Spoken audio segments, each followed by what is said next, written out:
Chapter 181. Ian looked at Yan He in a daze. His mind was blank.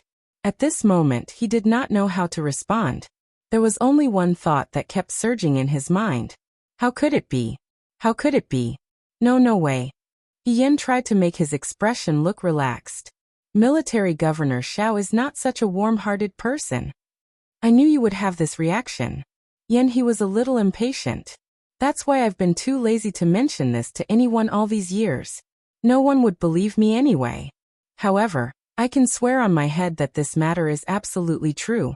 That year when we were studying in the school, Xiao Huijin, that lunatic, actually wrote notes to He Rufei every day to teach him swordsmanship. He seemed to be thinking about the past. His eyes were still filled with disbelief. Every day was simply terrifying. At that time he was still young and full of vigor. Before Xiao Huijin left the mountain, Yan He had taken the first place in the Xianchang school. After Xiao Huijin entered the Xianchang school, he could only take the second place. This feeling was actually very infuriating. Either he had never been the first and would always be the second, or he had been the first and would always be the first. However, he had always been the first and then the second, and had never surpassed the first. This was actually very damaging to his confidence. It would make others think that Yan He was no match for Xiao Ju. They were all geniuses. Who would really submit to the other? Yan He wished that he could spend 12 hours a day studying, and the other 12 hours to compete with Xiao Ju. After all, he would gain something from every competition. Know thyself and know thy enemy to be victorious in every battle. Unfortunately, this second young master Xiao was not a patient person. He could even ignore the teacher's words. As for him, he would completely ignore him. Yan He had challenged him 8 to 10 times. If Xiao Ju could reply once, he would be in a good mood. Yan He was also arrogant. However, compared to Xiao Ju's calm indifference, he was still slightly inferior. He was almost angered to death by Xiao Ju. Therefore, when Yan He was young, he didn't have to worry about food or clothing. His life was smooth sailing. The only adversity he faced was Xiao Ju. At that time, he thought that his only wish in life was to defeat Xiao Ju. In the Virtuous Prosperity Dojo, the competition for first and second place was so fierce. Similarly, there was no lack of people pursuing the first and second place from the bottom, such as Lin Shuanghe and He Rufei. Lin Shuanghe was fine. As a descendant of the imperial physician clan, his ambitions did not lie in this field. It was fine even if he did not excel in civil or military matters. However, the eldest young master of the He clan was very strange. He Rufei was especially diligent and serious. Even if the improvement was small, he still wanted to try every possibility. Towards such people, Yan He could only look down on them at most, but he could not say that he hated them. For a genius like him to look at mediocre people, there was always a sense of superiority. However, something changed Yan He's opinion. The matter of He Rufei practicing swordsmanship at night, he had accidentally discovered it. Rather than saying that Yan He was chasing after He Rufei's footsteps, it was more accurate to say that he was paying attention to Xiao Ju's every move. On a certain night, Yan He saw Xiao Ju sitting in the backyard watching He Rufei practice swordsmanship. He used his clever brain to think for a long time, but could not figure out the reason behind it. What was Xiao Ju doing? Couldn't sleep and came out to watch the performance? Or did he think that such a clumsy He Rufei would make him laugh? But if that was the case, then it was fine if it was just 1 or 2 days, but he came every day. No wonder he was always sleeping in the dojo during the day. So it was because he did not sleep at night? Xiao Ju practiced swordsmanship with He Rufei every night, but he did not say or do anything. He only drank tea. He Rufei also had a good temperament. Even though he was being watched like a monkey, he did not get angry.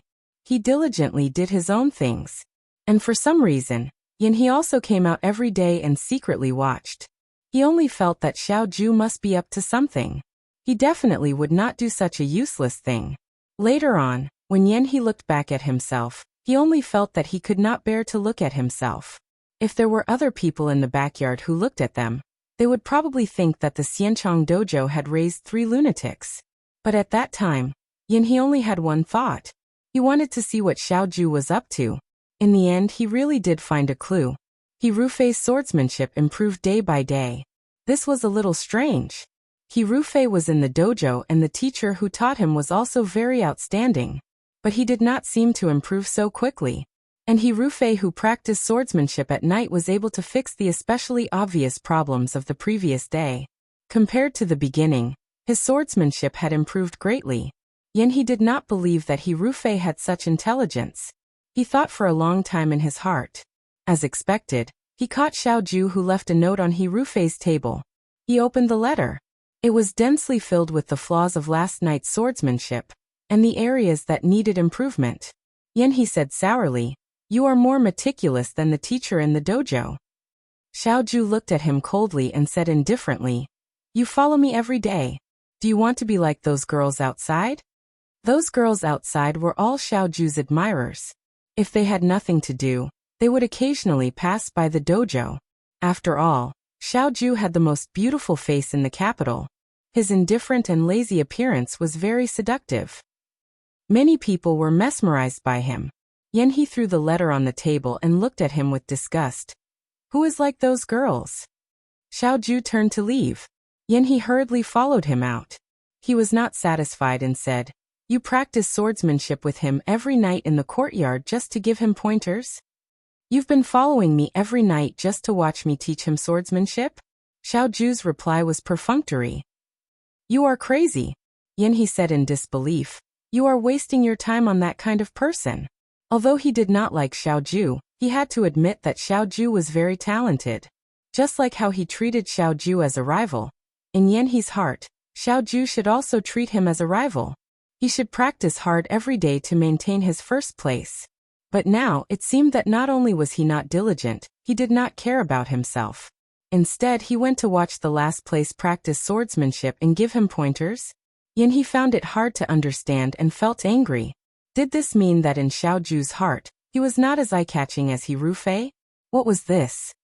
"Hey, are you listening to me?" Seeing that Xiaoju was ignoring him, Yen he was anxious. He walked in front of Xiaoju. "Why are you wasting your time on that kind of trash?" "Is that so?"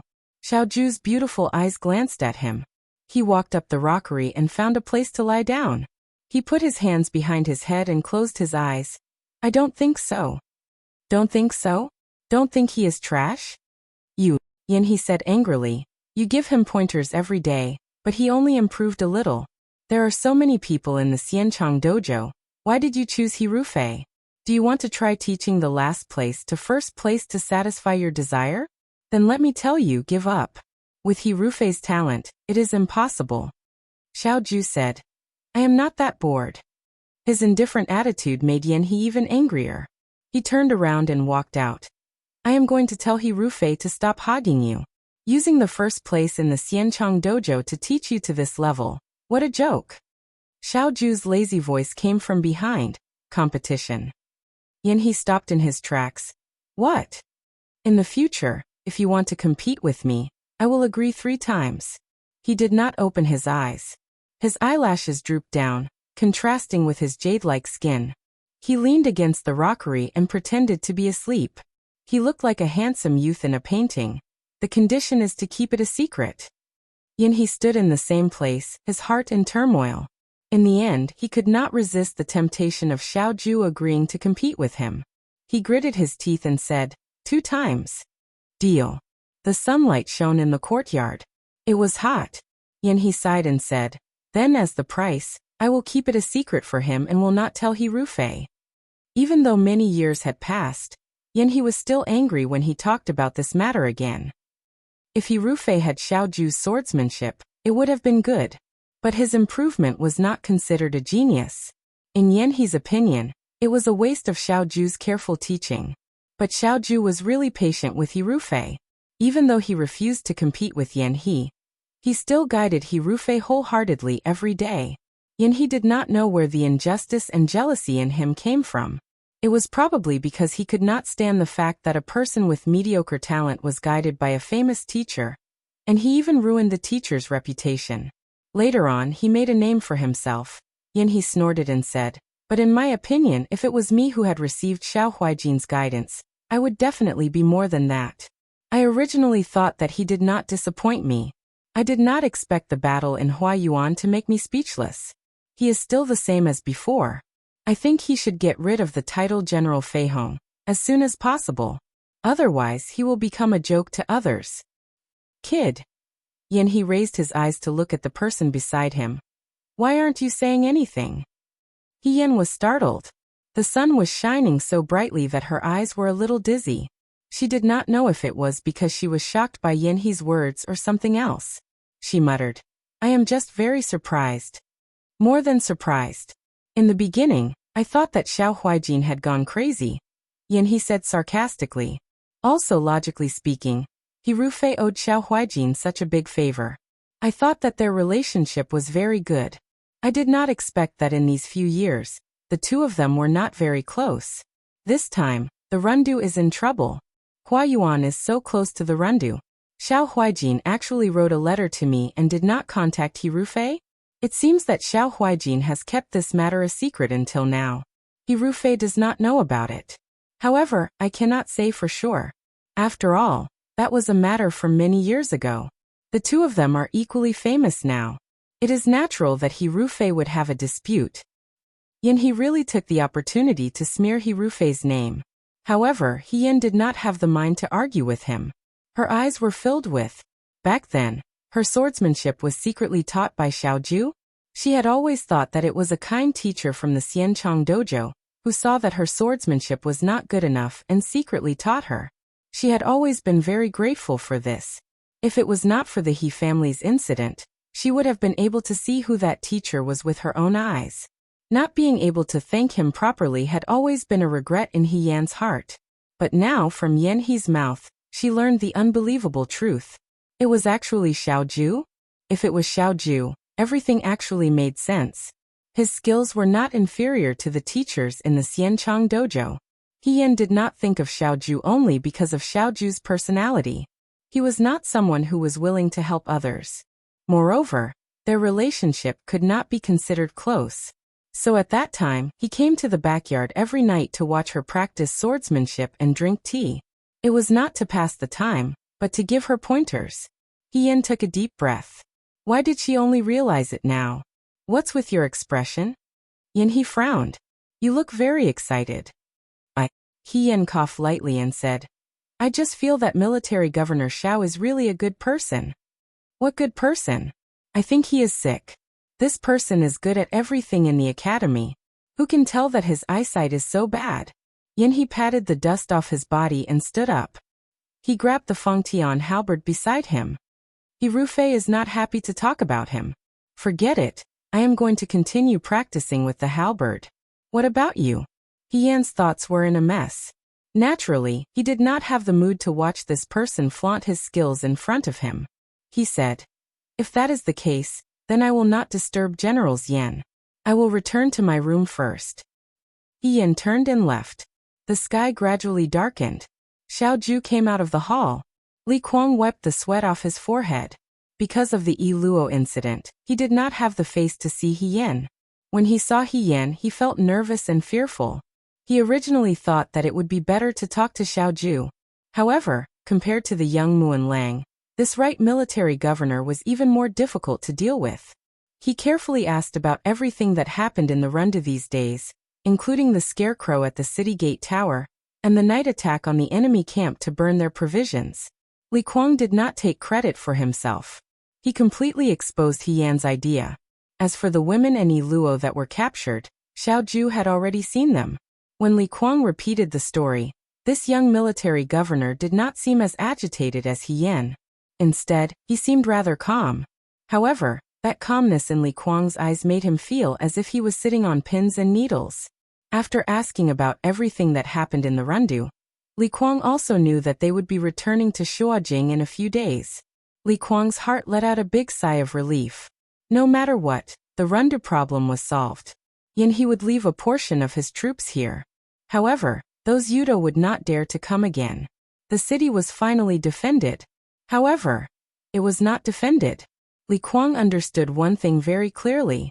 He had lost the hearts of the people. His position as military governor would not last for long.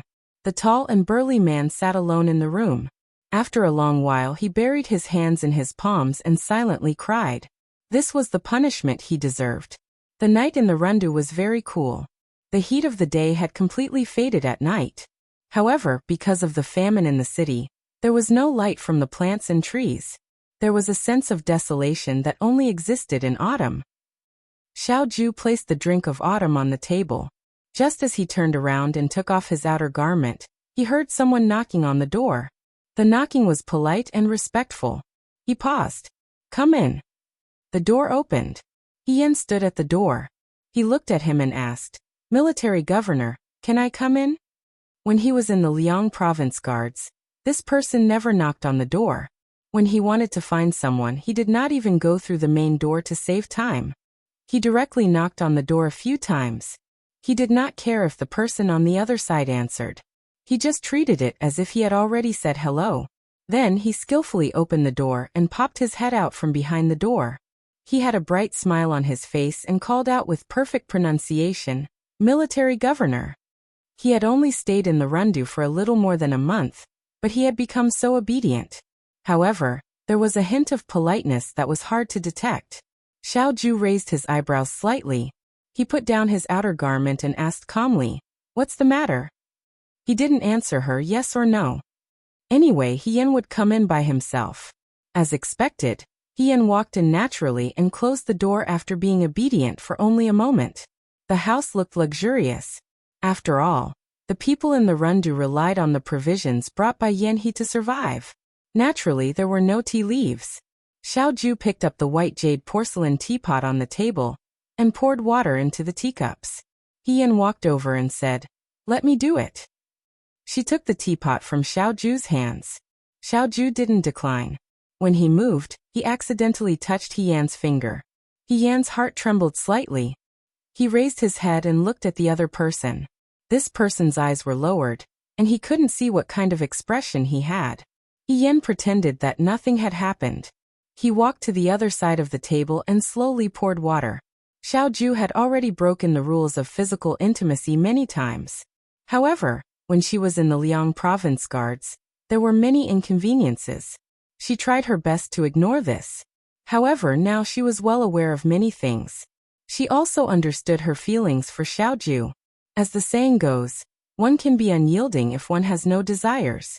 If one has a guilty conscience, one would feel uncomfortable. She scolded herself in her heart for being muddle-headed.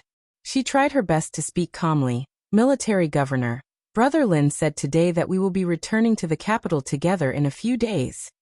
Xiao Ju sat down in front of the table. You don't want to go back? No. She originally planned to return to the capital. It's just that why did His Majesty suddenly summon you back to the capital? And Generals Yan? If all of them return to the capital, won't it be dangerous outside?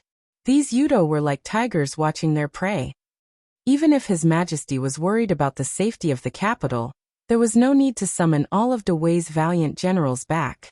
If the Yudo were to make a comeback at this time, although the possibility was not high, they still had to be prepared. We will know when we return. Xiao Ju did not directly answer her question. That's right. Before returning, it was not good to talk about it. However, she did not really come here for this matter. She just wanted to find a reason to start the conversation. She handed one of the teacups to Xiao Ju and held the other one in her hand. Holding the warm tea in her hand, the girl lowered her head and took a sip. After a while, she raised her head and looked like she was trying to find something to say. Military Governor, I met Generals Yan during the day. Xiao Ju nodded and lowered her head to read. His attitude these days was very strange. He was cold, but he was so calm that he could be called gentle. He was gentle, but he did not take the initiative to talk to Yan. Of course, he did not take the initiative to cause trouble for Yan. Yan did not understand this subtle sense of distance. Generals Yan seems to dislike General Feihong very much. Yan could only bite the bullet and continue. I sat with him for a while and listened to him talk. Only then did I know that Military Governor, General Feihong, and Generals Yan are classmates. Her pretentious tone made Xiao Ju pause for a moment. After a while she said, Stay away from him. Yan pushed the teacup forward and looked at her. I asked General Yin why he hated young Master He so much. General Yin told me. She deliberately dragged her words and looked at Xiao Ju's reaction. General Yin was jealous because you taught General Fei Hong swordsmanship every night. That's why he hated him for so many years. Yin held her chin and asked with a puzzled expression. So military governor, do you actually like General Fei Hong? She looked like a curious subordinate who wanted to hear about her superior's story, but her heart was beating very fast. Although He said so, Yin still wanted to verify it personally. He didn't know if what He said was true, and he didn't know why Xiao Ju did this. Xiao Ju closed the book and looked at her calmly. I'm not gay. I didn't say you were gay. Yin said. What I mean is, do you admire General Fei Hong a lot? That's why you helped him secretly? Were you really the one who taught him swordsmanship every night? Xiao Ju did not say anything. Based on his personality, this was a silent admission. Yin suddenly sat up straight. It was hard to describe how she felt at this moment. After a while she asked, why did you teach him? Xiao Ju looked up at her. Why are you asking this? Yin lowered her head and hid the emotions in her eyes. I just feel that it's not worth it for you. I heard from General Yin that when young Master He was in the Xianchang school, he was not very good at his studies and was very ordinary in both civil and martial arts. I don't know why the military governor chose him to teach him swordsmanship. And you did so much, but you didn't tell young Master He? Does young Master He still not know that you were the one who helped him that year? Don't you think it's not worth it for you to do this? It's just a casual act. There's no need to worry. Xiao Ju said calmly. What does it matter if he knows or not? Yin stared straight at him. She thought to herself, it does matter. If I knew it was him, maybe my feelings for him would have lasted longer. Maybe when Su Jihing appeared, I wouldn't have fallen head over heels for him. She had been lonely for too long. It was Xiao Ju who appeared first, but it was too late for her to fall in love. Xiao Ju seemed to have noticed her strange expression. He frowned and said, I feel so sorry for the military governor. Yin smiled. But this young master, he is too much. Even if the military governor hides your achievements and reputation, and doesn't want others to know about it. Young master, he doesn't even know how to investigate the kind person who helped him silently? If you just let him be, he should have found out about you earlier. The military governor also contributed to his current reputation. She was so anxious. Xiao Ju looked at her thoughtfully. He suddenly smiled and said, actually, he also tried to find me. Yin was stunned. Under the light, his face was calm and handsome. He seemed to be reminiscing about the past. His beautiful black eyes were deep and there were ripples in them. It almost made people drown. Actually, Xiao Ju had seen He Rufei look for people without rhyme or reason. Every time she wrote on the notes, He Rufei expressed her gratitude to him. Some were fearful, some were clumsy, and there was even one time when she tried to catch him. But how could he catch him? He sat on the tree and watched He Rufei walk under the tree. Although he was wearing a mask, he could imagine this person's dejected appearance. It was inexplicably a little pitiful. He finally relented and agreed to let He Rufei see him, although the result might not be very happy. Once he and I agreed to meet at the school. And then? Did you meet him? The elegant man lowered his head and said indifferently, I'm going. But he didn't come that night. Chapter 182. When she returned to her room, Yin lay on her bed, tossing and turning restlessly. The window was open, and a little wind came in, blowing her awake. The conversation she had with Xiao Ju was still ringing in her ears. It turned out that on the night she left the He family to join the army, Xiao Ju had actually come to meet her. It was just a freak combination of circumstances that caused them to miss each other. Once they missed each other, there wouldn't be another chance. Just like how Yin didn't know that the person who secretly taught him swordsmanship back then was Xiao Ju. The current Xiao Ju wouldn't know that the person he secretly helped back then had changed. She tried so hard to hide her identity, and so much she wanted to thank him as his classmate back then. It turned out that she and Xiao Ju had so many fateful encounters in both her previous and current lives. It was just that their fates were short, and it just had to happen now. Yin sat up, thought for a while, and got off the bed with determination. She walked to the table and lit the oil lamp with a match. Zhao Shiming was a scholar, and the 4 treasures of the study were placed everywhere in the room. She ground the ink, found a piece of paper, sat down at the table, and started writing slowly. All the matters in the rundu were settled in 3 days. It was also time for Xiao Ju and the others to leave. Before He Yan left, she found Zhao Shiming. After the Iluo incident, He Yan didn't speak to Li Kuang again. Every time she saw Li Kuang, she would think of the sweet girl with dimples on her cheeks when she smiled. She thought that Li Kuang was the same. Every time he bumped into He Yan, he would avoid her gaze. So there were some things that she didn't want to mention to Li Kuang. Zhao Shiming was sitting in the room, reading official documents. The rundu was besieged by the Yudo, and the merchants in the city went on strike. Everything was in a mess. Now that the Yudo had been defeated and the rundu had returned to its peaceful state, it would take time to restore its peaceful days. Master Zhao. He Yan walked into the room and called out to him. Zhao Shiming raised his head from the documents.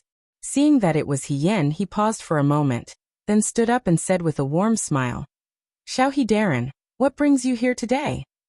Zhao Shiming liked He Yan very much. He was a scholar, so he couldn't get along with a boorish man like Li Kuang. As for Xiao Ju and Yan He, one was cold while the other was arrogant. Just looking at them made him fearful. He Yan, on the other hand, was different. He was young, intelligent, brave, kind and loyal. He was also handsome and elegant. At first glance, one could tell that he was cultured and likable. If it weren't for the fact that his granddaughter was too young, Zhao Shiming would have wanted to recruit this young man as his grandson-in-law.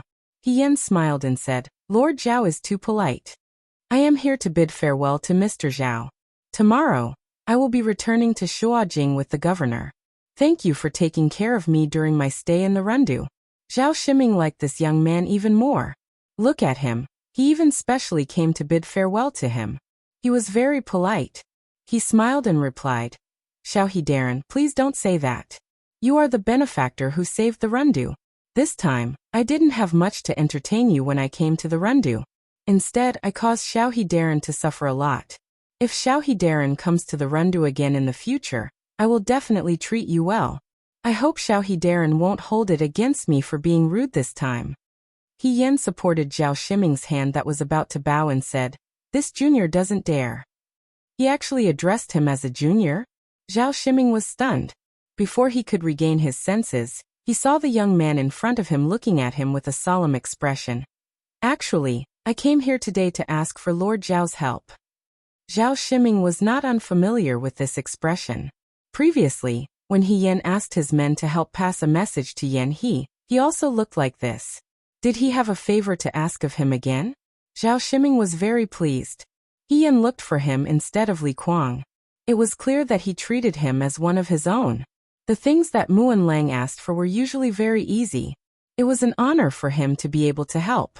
Thinking of this, Zhao Shiming smiled and said, "Xiao He Darren, please feel free to ask. I will definitely do my best." As soon as he finished speaking, Zhao Shiming saw the young man in front of him lift the corner of his robe and kneel down in front of him. "You." He was shocked. "Then thank you very much, Lord Zhao." The servants outside did not know what the people inside were talking about. After a while, when He Yan walked out of the door, the servants went in to serve tea. Only then did they see Zhao Shiming slumped in front of the table. He looked absent-minded and his gaze was unfocused. "Master?" The servant called out to him. Zhao Shiming finally regained his senses.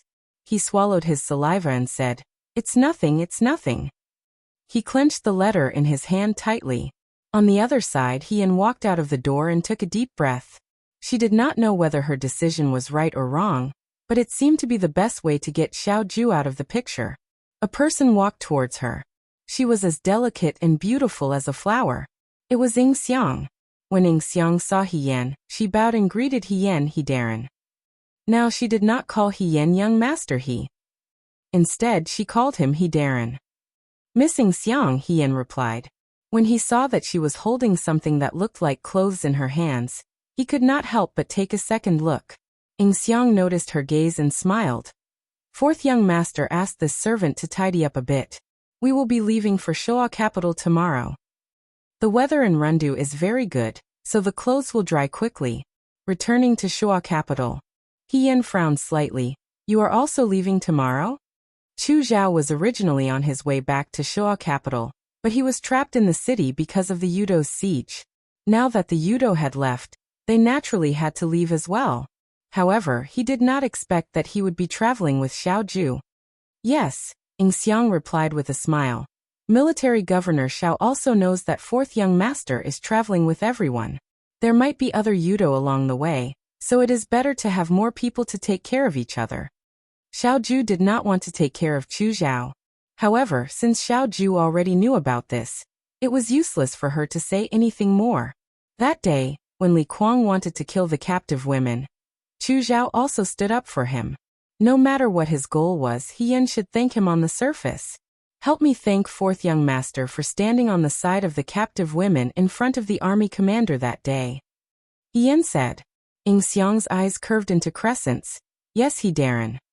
After He Yan left, Ing Xiang carried the clothes back into the room. Chu Zhao was standing in front of the window. Ing Xiang packed the clothes into a bag. Her movements were very fast, and in just a moment, everything was packed up. Fourth young master. Ing Xiang walked to Chu Zhao's side and said in a low voice, just now on the road, this servant met Miss He. Miss He asked this servant to thank fourth young master for standing up for the captive women in front of Lord Li. Chu Zhao smiled and did not say anything. After a moment of silence, Ing Xiang said, fourth young master should not have done that. Chu Zhao, oh, perhaps the prime minister's men are in the city. If the prime minister sees fourth young master like this, he will not be happy. Su Jingfu was a person who hated others who acted on their own initiative. Since the Rundu incident had nothing to do with him, not only did Chu Zhao speak up, but he also brought up Su Jingfu. Once Su Jingfu knew about this, he would definitely be unhappy with Chu Zhao. What's done is done. Don't worry. Chu Zhao smiled slightly. As for the prime minister, I will explain it to him. Why did young master do that? Ing Xiang asked softly. Even if young master did not do anything with Miss He's ability, no one would be able to make things difficult for her. Chu Zhao did not answer. He only looked at the sky outside the window. Why? It was probably because the way she stood in front of those women reminded him of the time when he was young in the brothel. When someone bullied him, Yi Runmei stood in front of him. In his life, he rarely had anyone to protect him. Other than Yi Runmei, He Yan was the only one who could protect him. She protected those women just like how she protected him in Jiang. One person protected another without any selfish motives, without any blood ties, and without any intimate relationship. She just did it because she felt that it was the right thing to do. She was so flamboyant that it made people envious. She was so upright that it made people jealous. She was like a ray of light that even people who were close to her could not help but be illuminated. That was why he stood up at that moment, and thought that he was a righteous and brave person. However, he was not a ray of light after all. He was just a shadow. The day to leave the Rundu had arrived. Li Kuang and Zhao Shiming went out of the city to send them off. The southern prefecture soldiers and the Liangzhou guards did not set off with Xiao Ju.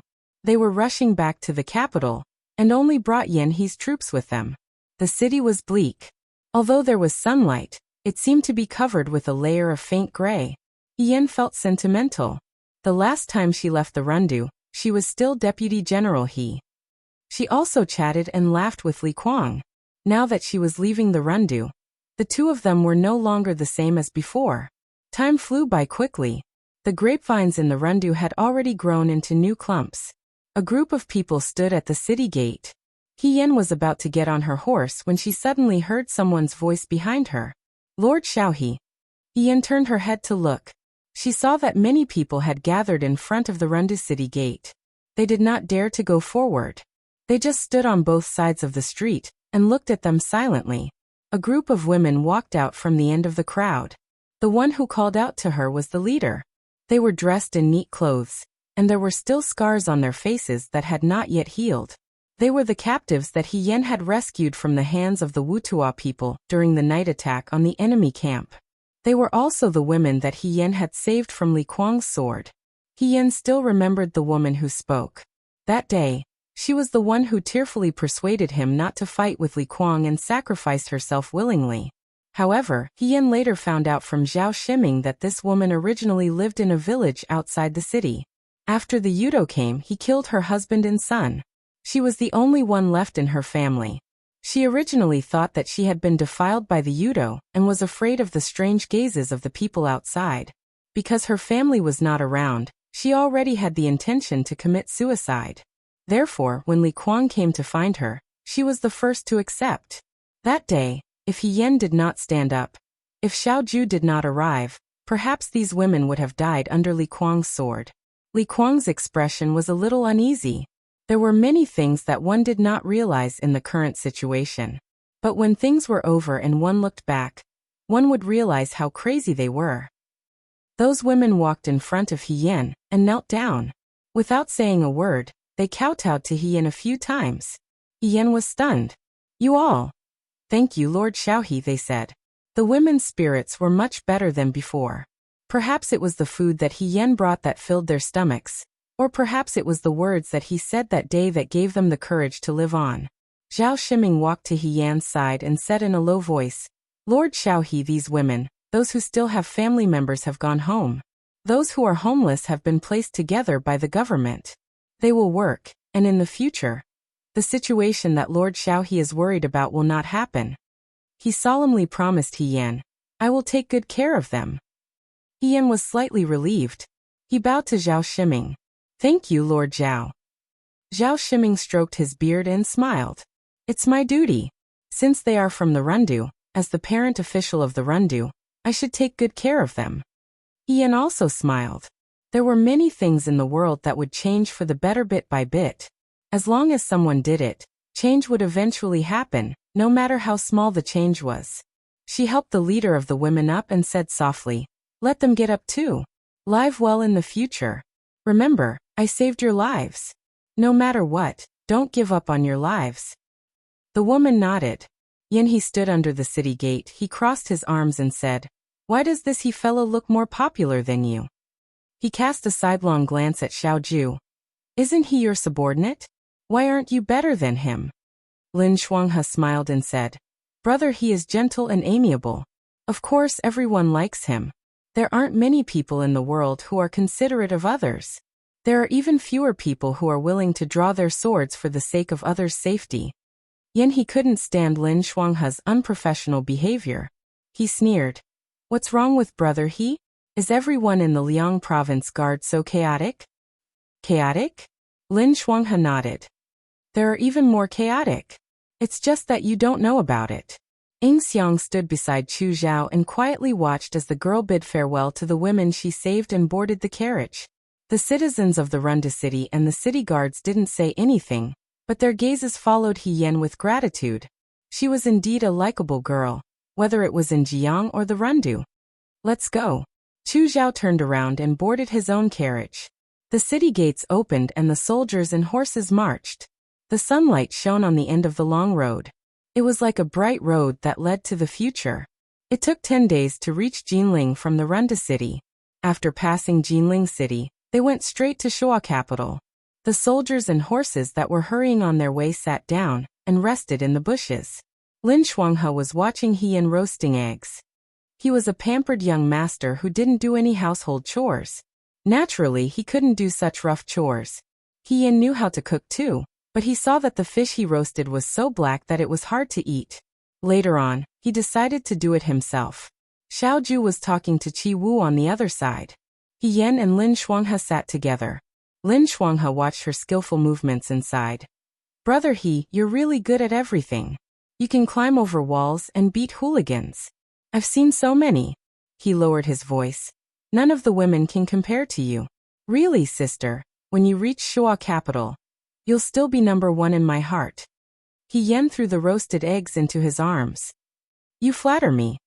Lin Shuanghe hurriedly peeled the shells and asked her, "When we reach Shuo capital, what do you want to do?" "There's nothing in Liangzhou.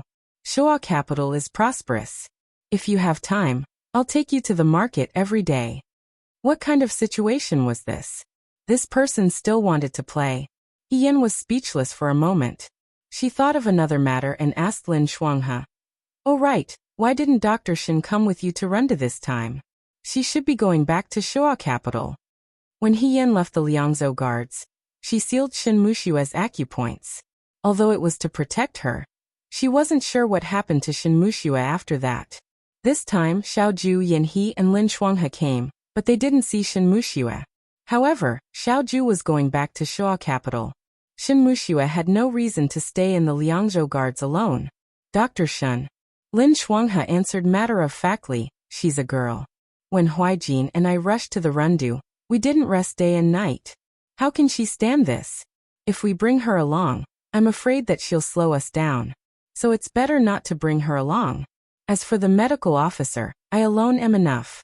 Huaijin asked Shen Han and the others to bring Dr. Shen over later. Ian nodded. In the next moment, Lin Shuanghe's face suddenly came close and looked at her mischievously. Why did you mention Dr. Shen alone? Are you jealous? Jealous? Jealous of what?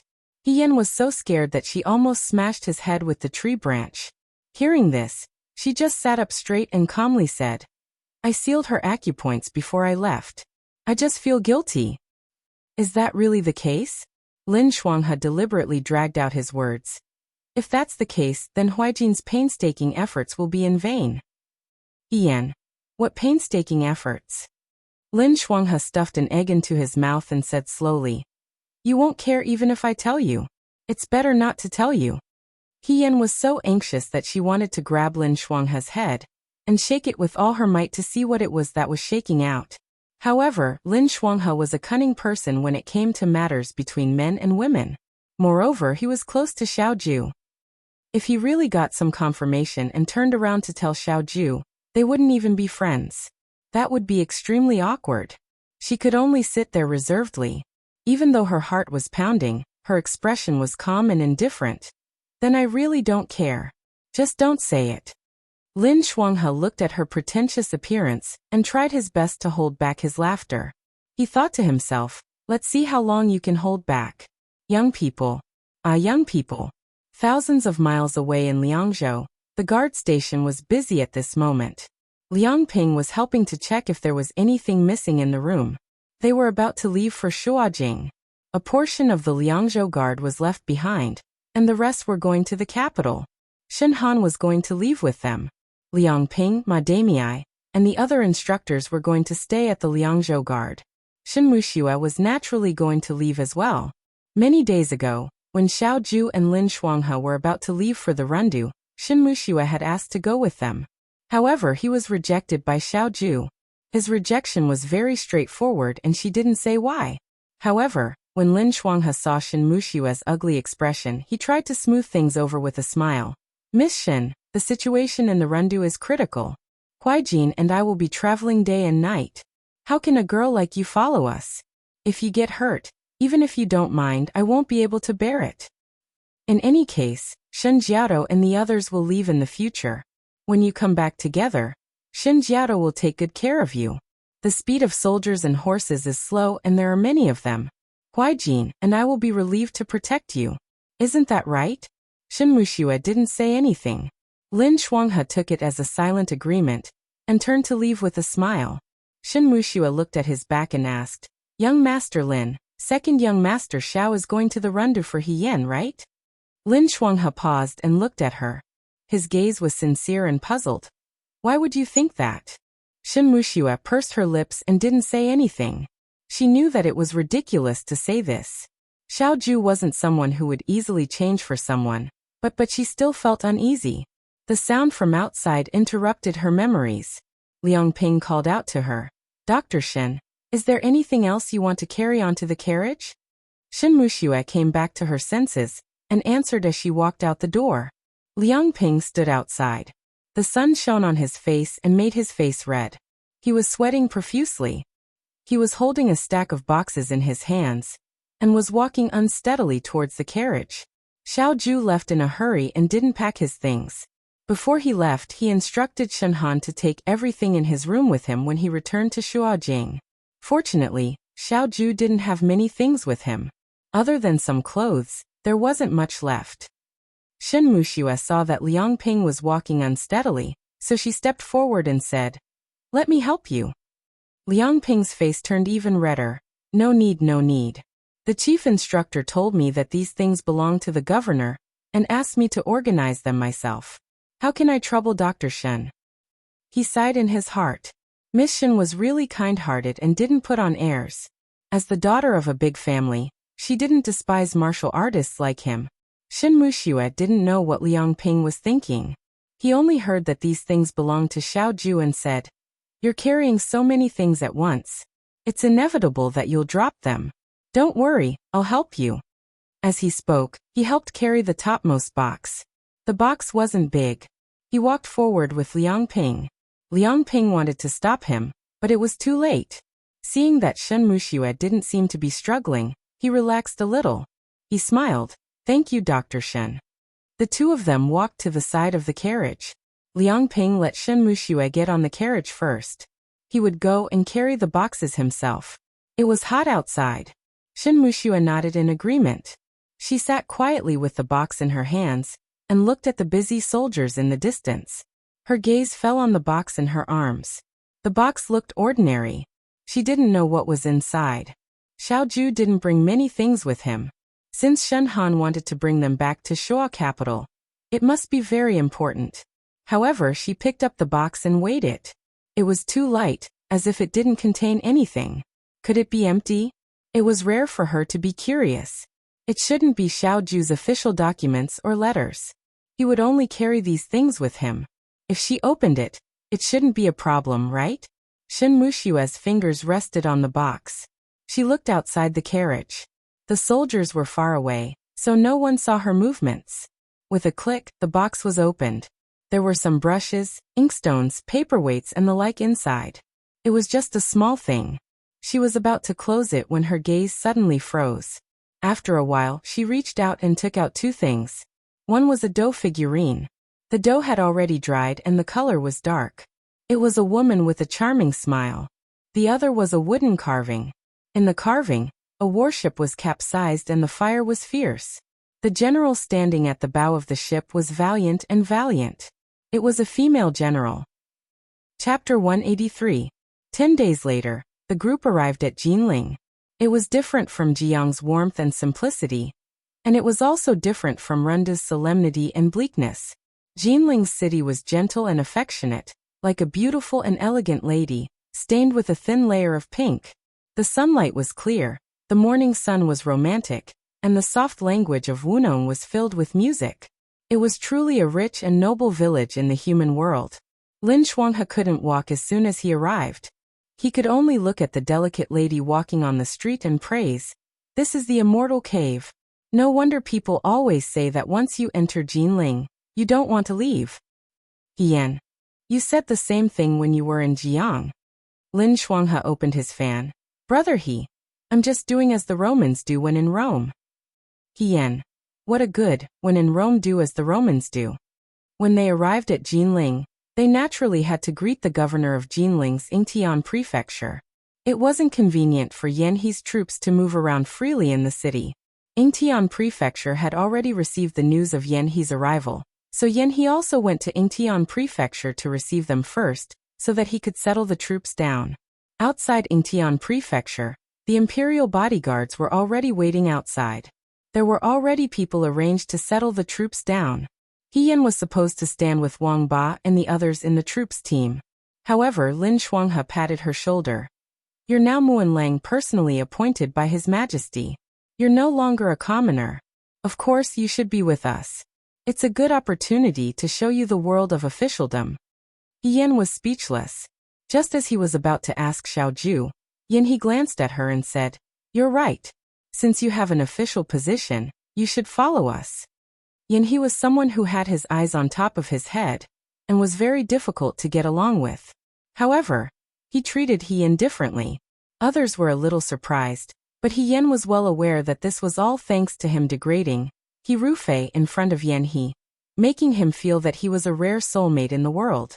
Everyone entered the room together. There was a person sitting in the main hall. When he saw them enter, he stood up. He was wearing the robes of an inspector general. This person was very young and thin. His facial features were delicate and had a hint of determination. He did not look like an inspector general. Instead, he looked like a student of the Imperial College. He stood up and bowed to Yanhe. Generals Yan. Then his gaze fell on Xiaoju and he was immediately shocked. However, this shock was fleeting and soon turned into shock. Yan was also shocked. He did not expect to meet Yang Mingji here. What kind of coincidence was this? One Xiaoju, one Lin Shuanghe, one Yanhe and one Yang Mingji. They were her classmates in Xianchang Gymnasium. She actually met 4 of them here. This was too unbelievable. However, Yan raised his eyes and secretly glanced at Xiaoju. When they were studying, wasn't Xiaoju and Yang Mingji the closest? Yan had received help from Xiaoju when he was young. However, on the surface he was not close to Xiaoju. At that time, Xiaoju also had her own good friends. Lin Shuanghe was one and Yang Mingji was another. Compared to Lin Shuanghe, who did not do proper work and only knew how to play, Yang Mingji was much more serious. Yang Mingji's father, Master Yang, was a scholar in Guanwen Palace. Yang Mingji was very talented when he was young, probably because of his father. However, his health was not good. Every few days he would have headaches and fevers. Hence, his martial sciences were a mess.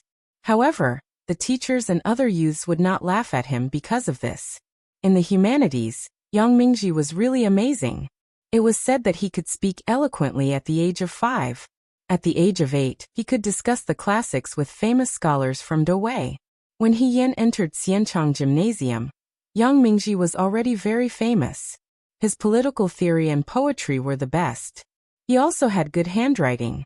Yan was very envious. He was also very gentle. He was not as lively as Lin Shuanghe, nor as indifferent as Xiaoju. His gentleness was just right.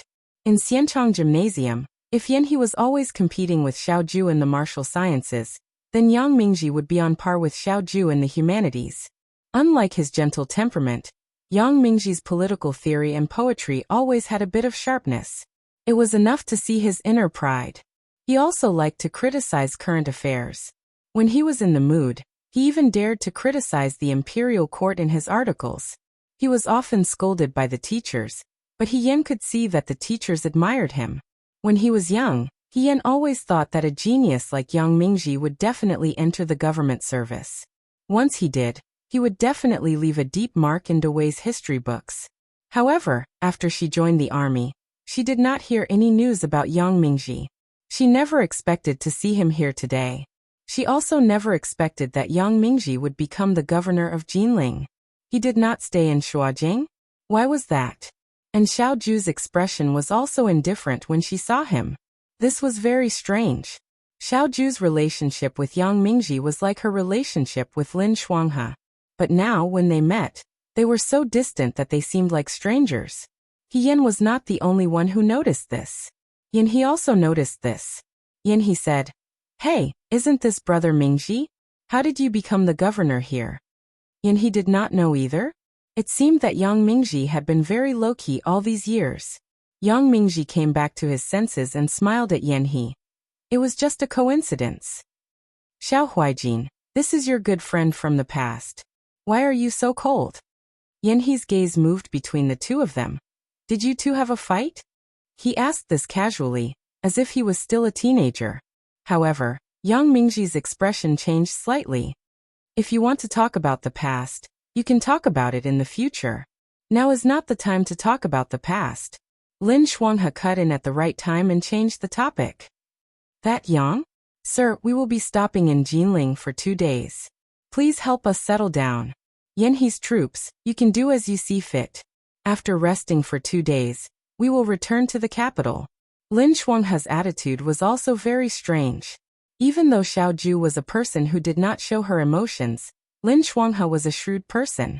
However, looking at his current attitude towards Yang Mingji, it was as if he was deliberately drawing a clear line between them. There was no longer the friendliness from before. There was no need to mention Chu Zhao. He had already seen through the undercurrent. No matter how careless Yanhe was, he also realized that something was wrong. This time he didn't say it out loud. Instead, he kept his mouth shut. Yang Mingji's smile was a bit stiff. "Of course. The rooms have already been tidied up. I will ask someone to bring you there later." Lin Shuanghe closed his fan. "Thank you, Sir Yang." Not long after, a few servant girls came and led He Yan and the others to the place where they would be staying. The place they would be staying was not in the governor's manor. It was a residence not far from the Qinhuai River in Jinling. Perhaps it was under Yang Mingji's name. The house had already been tidied up. The rooms were just right, one for each person. Chu Zhao also got a room. He did not talk much with He Yan along the way. He seemed to be silent and quiet. Sometimes he did not know what he was thinking. This saved He Yan a lot of trouble. Xiao Zhu also did not argue with him. They were at peace for the time being. He Yan's room was the most remote one. In this group of people, her position was the lowest, so this arrangement was understandable. However, Lin Shuang had jumped out and said to her, "Brother He, I saw ants in the room I was staying in just now. I'm scared. Can I change rooms with you?" "He Yan," she said, "they are all in one place. If you have them in your room, then I will also have them in my room." "But I'm only scared of the ants in my room," he answered very cleverly. Yan He, who heard their conversation, frowned. "Lin Shuanghe, are you crazy?" "Yes." Lin Shuanghe smiled and asked, "Do you have medicine?" Yan He left in a huff. Chu Zhao looked at He Yan thoughtfully. He shook his head and smiled. Then he followed Ing Xiang into his room. He Yan stared at Lin Shuanghe, who was laughing happily in front of her. She could tell at a glance what Lin Shuanghe was up to. Lin Shuanghe's room was right next to Xiao Zhu's. He was pushing her to Xiao Zhu's side. Only the heavens knew that she had just made up her mind to stay away from Xiao Zhu. She looked up and saw Xiao Zhu turn her head to look at her. She was speechless for a moment. Lin Shuanghe said, "Then it's settled. Brother He, I'm leaving." He quickly hugged his bag and rushed into He Yan's room. He Yan had no choice but to brace herself and walk into Lin Shuanghe's room. He Yan let out a sigh of relief when the door closed. She knew that this wasn't the Liang province guard, and the two rooms didn't have doors that could be opened easily. However, she still felt a bit nervous. She cursed herself in her heart. When she was in Jiang City, she had slept in the same room in Cui Yu's residence. What was there to be nervous about? Now there was a wall between them. Could it be that she could fly? Thinking of this, she relaxed a bit. However, she was still thinking about how unusual Xiao Zhu's meeting with Yang Mingji just now. She felt that it was a bit strange. After a while, she slipped out of the door again. Seeing that there was no one around, she knocked on Lin Shuanghe's door. Lin Shuanghe yawned as he opened the door. When he saw that it was He Yan, he immediately grabbed the door frame tightly. "Brother He, you have to keep your word. We've already switched rooms, so we definitely can't switch back. I won't leave even if I die." He thought that He Yan was here to switch rooms. He Yan said helplessly, "I'm not here to switch rooms. I have something to ask you." "That's even more unacceptable," Lin Shuanghe said seriously. "I'm a gentleman. We're a single man, a single man. If some people see this, wouldn't it be a big problem?" What nonsense was he spouting? He Yan couldn't be bothered to pay attention to him. He pushed him into the room and followed in, closing the door behind him. Lin Shuanghe was pushed into a chair by He Yan. He covered his chest with both hands and said forcefully, "Sister He, you can't play with your friend's wife. I'm not that kind of person." "I'm asking about Yang Mingji." He Yan interrupted him. Lin Shuanghe was stunned. Then he turned pale with fright. "You've taken a liking to Yang Mingji? Why was there only love in this person's heart?" He Yan took a deep breath. "It's not that I've taken a liking to him. I just want to ask you if anything happened between official Yang and the governor.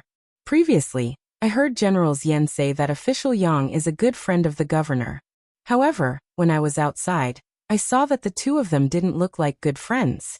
After saying this in one breath, Lin Shuanghe finally understood the purpose of He Yan's visit. He was stunned for a while. Then he slowly sat up straight.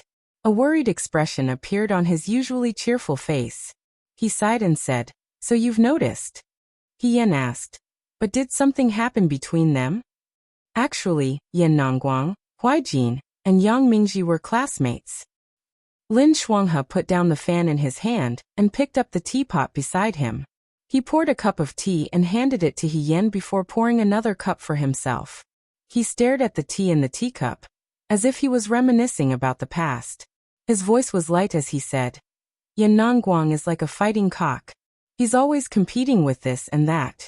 He's not close to us. Back in the day, Huaijin and Yang Mingji and I were best friends. Speaking of which, Yang Mingji and Huaijin should be closer than Huaijin and I were. There wasn't the slightest hint of jealousy or dissatisfaction on his face. He only smiled and said, "After all, I'm not good at both civil and military affairs. With Huaijin, I can only talk about which family's girls are prettier, and which restaurant's dishes are newer. Yang Mingji and Huaijin can always talk more than I can. Yang Mingji's health isn't good. When he was young, people secretly said that he was a sissy. Later, when Huaijin took him along, no one dared to say that." He Yan knew all of this. At that time, she thought that talented people were often similar to talented people. Xiao Ju and Yang Mingji were both outstanding. No wonder they could become close friends. And then, she asked. And then? Lin Shuanghe lowered his head. His gaze gradually became sad and frustrated. In the year of the Xiao family's accident, the situation in the imperial court was very tense. Xiao Zhongwu died, and also bore the crime of incompetent command in the Battle of Mingshui. The Xiao family's collapse was imminent. Prime Minister Su's power in the imperial court became more and more rampant.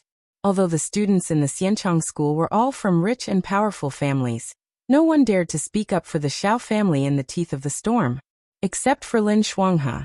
His family practiced medicine in the imperial court. Lin Qingtan and Lin Mu didn't care about the matters of the imperial court. Lin Shuanghe had no intention of becoming an official. After learning that the Xiao family had an accident, Lin Shuanghe begged his father and grandfather to say good words for Xiao Zhongwu in front of the emperor. Lin Mu really did say it. His skill in women's medicine was superb. He was also very tactful. Many concubines in the imperial harem had a good relationship with him. Lin Mu picked a few concubines to talk to the emperor for a few days. He didn't mention Xiao Zhongwu's matter. He only said that the two young masters of the Xiao family were pitiful. They were both young talents, but something happened in the Fu. The emperor was also a person who took pity on talents. He was also soft-hearted. As he talked, he really felt that Xiao Jing and Xiao Ju were pitiful. The crime of the Battle of Mingshui was only focused on Xiao Zhongwu. The Xiao family was not implicated. But just this was not enough. The military power of the South Fu army had not been taken back. Even if the emperor didn't punish the other members of the Xiao family because of old friendship, the Xiao family without military power was like a piece of fatty meat without the protection of weapons. As long as others wanted to, they could come up and take a bite. They were not Prime Minister Su's opponent. The emperor's mercy would only fade as Xiao Zhongwu died. If they wanted to take back military power, they could only start now. It would not work if they were late. And in the imperial court, except for Xiao Zhongwu's former subordinates and imperial censorship, no one dared to speak. In the Xianchangguan, Xiao Ju only had two close friends. One was Lin Shuanghe, the other was Yang Mingji. Lin Shuanghe begged his father to speak for Xiao Ju. Yang Mingji's father, Yang Darren, was the scholar of Guanwen Palace Hall. He was once the emperor's hand-picked scholar. Emperor Wen Xian liked him very much. If Yang Darren spoke, the emperor might listen. Xiao Ju asked Yang Mingji for help. Lin Shuanghe still remembered what Yang Mingji said at that time. His eyes were full of anxiety. He patted Xiao Ju's shoulder and said, "Don't worry. I will definitely persuade my father to speak for General Xiao in the imperial court. I asked the emperor to thoroughly investigate the inside story of the Battle of Mingshui. Huaijin, don't worry. Brother Lin, and I will always be with you." He was gentle and weak, but his words were powerful. Lin Shuanghe never doubted Yang Mingji's sincerity at that moment. Thinking about it, Xiao Ju also felt the same. So they waited for Yang Mingji's news. 1 day, 2 days, 3 days. Yang Mingji did not come to the Xianchangguan. He only said that he was sick. Lin Shuanghe and Xiao Ju suspected that Yang Mingji could not leave the residence, or that he was locked up at home. They did not suspect anything else. So after some discussion, the two disguised themselves as servants and sneaked into the Yang residence to find Yang Mingji. At that time, Yang Mingji was practicing calligraphy in his room. There was no lock on the door, no house arrest, and he was not even sick. He looked the same as before. Because he was not as tired at home as he was at school, His complexion was even better. Mingji, Lin Shuanghe looked at him in surprise. Why didn't you go to the school? Huaijin and I thought something had happened to you. Young Mingji stood up and looked at them. More accurately, he looked at Xiao Ju. He did not speak. Xiao Ju seemed to understand something and said, Your father. Sorry. Young Mingji did not wait for Xiao Ju to finish speaking before interrupting him. I have broken my promise to you before. My father cannot speak for General Xiao. Why? Lin Shuanghe was anxious. Didn't we agree? It's fine, Xiao Ju spoke. He lowered his eyes and said, I forced you to do this. You don't need to apologize. Lin Shuanghe did not speak. He knew how difficult it was to ask for an explanation at this time. He should not have blamed Yang Mingji. However, the greater the hope, the harder it was to bear the disappointment. He looked at the person in front of him and asked in confusion. Because of this, did the governor and Governor Yang break off their relationship? Perhaps it was not that Governor Yang did not work hard for this matter, but because Scholar Yang was unwilling to let it go, he did not succeed. She did not believe that Yang Mingji was a cold-blooded and heartless person because Yang Mingji was actually very kind and amiable. When he was at Xianchangguan, Yan did not receive much kindness from the youths. Yang Mingji was definitely one of them.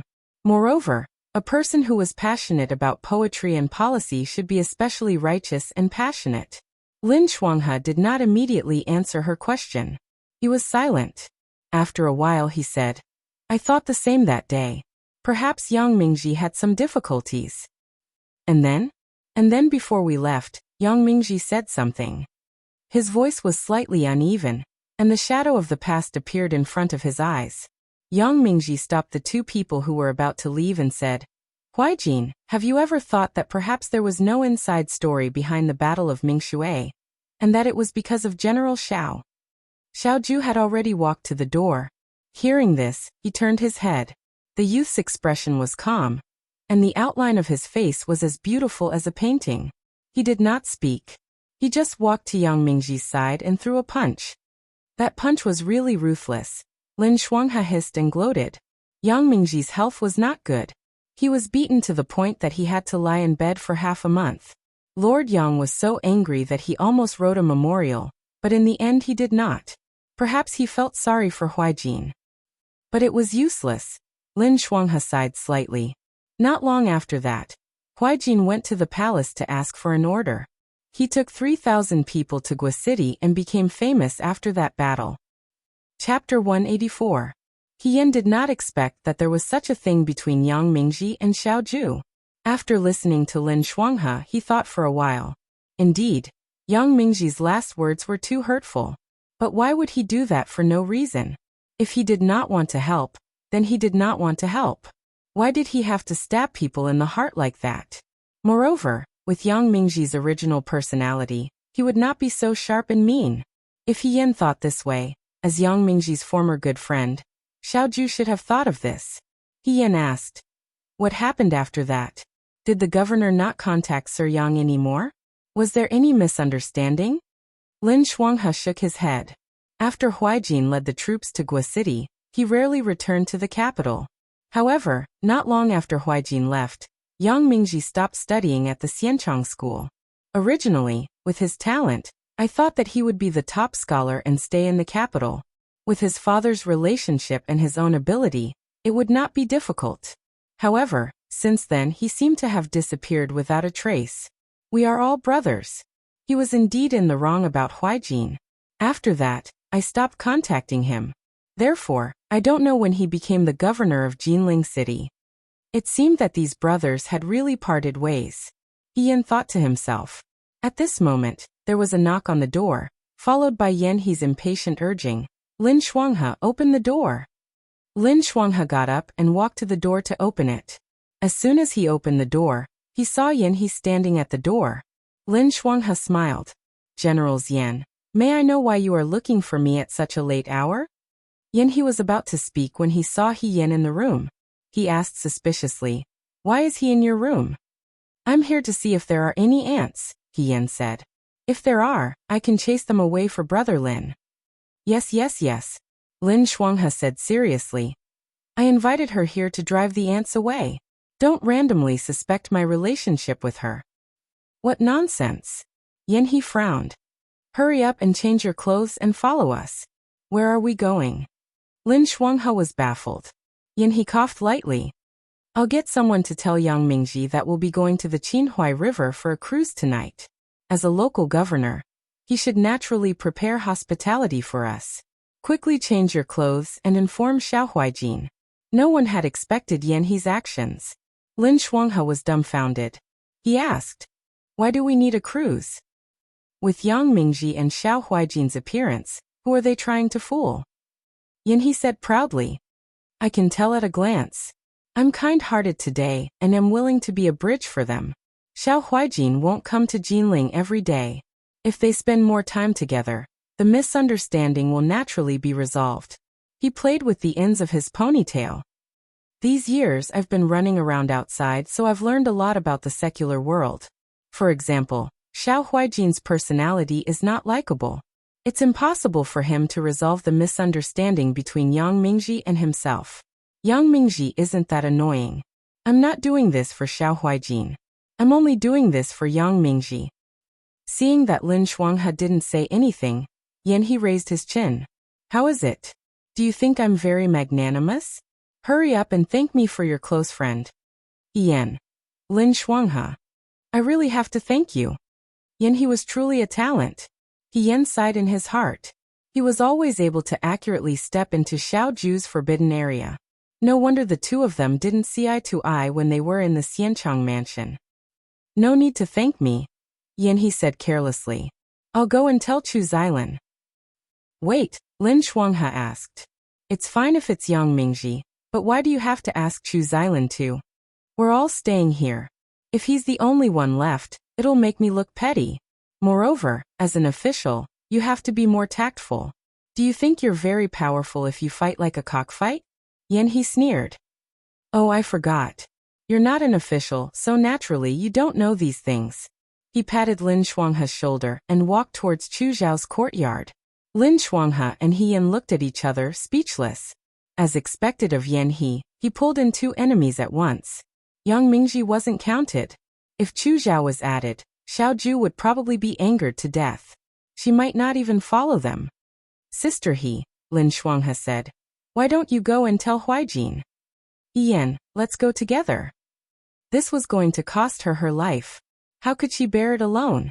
The two of them dragged their feet and struggled for a moment. Finally, they went to Xiao Ju's room and explained what Yan-He said. They thought that Xiao Ju would definitely not follow them. Unexpectedly, she turned around and said, okay. At this moment, Yan and Lin Shuanghe were both shocked. She actually agreed just like that, and her expression was so calm.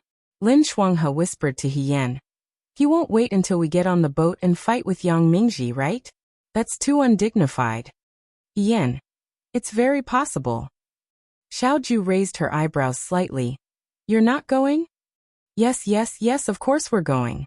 Lin Shuanghe moved closer to Yan's ear and whispered. You have to go. If they fight, remember to stop them. Yan was speechless. After they agreed, they went back to their rooms to change their clothes. They were travel-worn from their journey. Now that they were in Jinling, if they dressed like they were in a hurry to get on the boat, they would look out of place. Yan asked someone to fetch some water. After he took a bath, he changed into a new set of clothes. When they left Rundu, the citizens sent them off with a lot of food and clothes. The material wasn't very expensive, but it was very fitting. Yan looked at himself in the mirror. The youth was wearing a green shirt and cloth boots. His hair was tied into a simple bun, and he had delicate features. He didn't look any different from the students in the Xianchang school in his previous life. She seemed to have grown a bit taller than when she first arrived at the Liangzhou guards.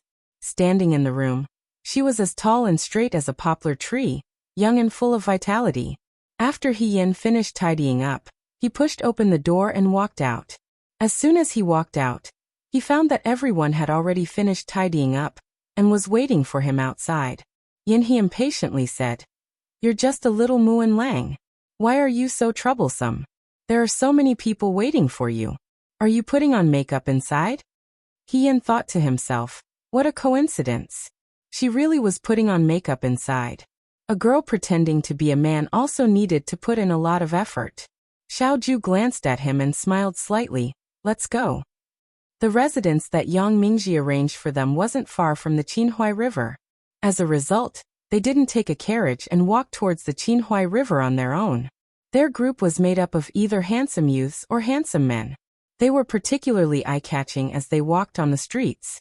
From time to time, there would be bold girls who pretended to sprain their ankles and leaned forward. However, Xiaoju didn't like to come into contact with people, so he naturally avoided them. He wasn't the type to have tender feelings for the fairer sex. He already left some leeway by not reprimanding or punishing them. Chu Zhao had a beautiful servant girl by his side, so those girls retreated. In the end, the ones who suffered were Lin Shuanghe and He Yan. He Yan couldn't remember how many beautiful girls he had helped. It was just that those girls looked at him with tender gazes that made it hard for him to resist. For a moment, he felt that it was better to be as innocent and cute as Song Taotao. Lin Shuanghe was the same. He didn't know how many times he called Mimi. He looked at the two of them with schadenfreude and said to Lin Shuanghe, after so many years, I didn't expect you to still be so popular with women. Lin Shuanghe tidied his slightly wrinkled robe and smiled slightly. Of course, just like how you are always disliked by women. He snorted. I already have a wife. I don't need to be liked by others. He Yan stilled and looked at General Yan. General Yan is already married? When he said this, Xiaoju and Chu Zhao both looked at He Yan. Lin Shuanghe opened his fan. You didn't expect this, right? Our General Yan is still young. It's a pity that he got married at such a young age. I think you are jealous. He sneered. Yan was a little strange. She rarely interacted with her schoolmates in the Xianchang gymnasium after she joined the army. She didn't know when He got married. Although it was understandable for He to get married at his age, it was hard to imagine what he would be like as a husband with his arrogant and egotistical temperament that was similar to a fighting cock. It was also at this moment that He truly felt that the youngsters back then had all grown up. When they were talking, they had already arrived at the Qinhuai River. A few manservants were waiting by the river. When they saw He Yan and the others, they went forward and said, Military Governor Xiao, General Yan, the governor has already prepared a boat and is waiting on the boat. Actually, with the Yang family's background, Yang Mingji didn't need to do this. This attitude was already very humble. However, in this group of people, his close friends had already become estranged from him. The only one left was Yan He, who had good intentions but did not know how to speak. Chu Zhao and Yang Mingji weren't too familiar. Yan had even changed his shell. Therefore, when the group of people boarded the boat, they already sensed Yang Mingji's awkwardness.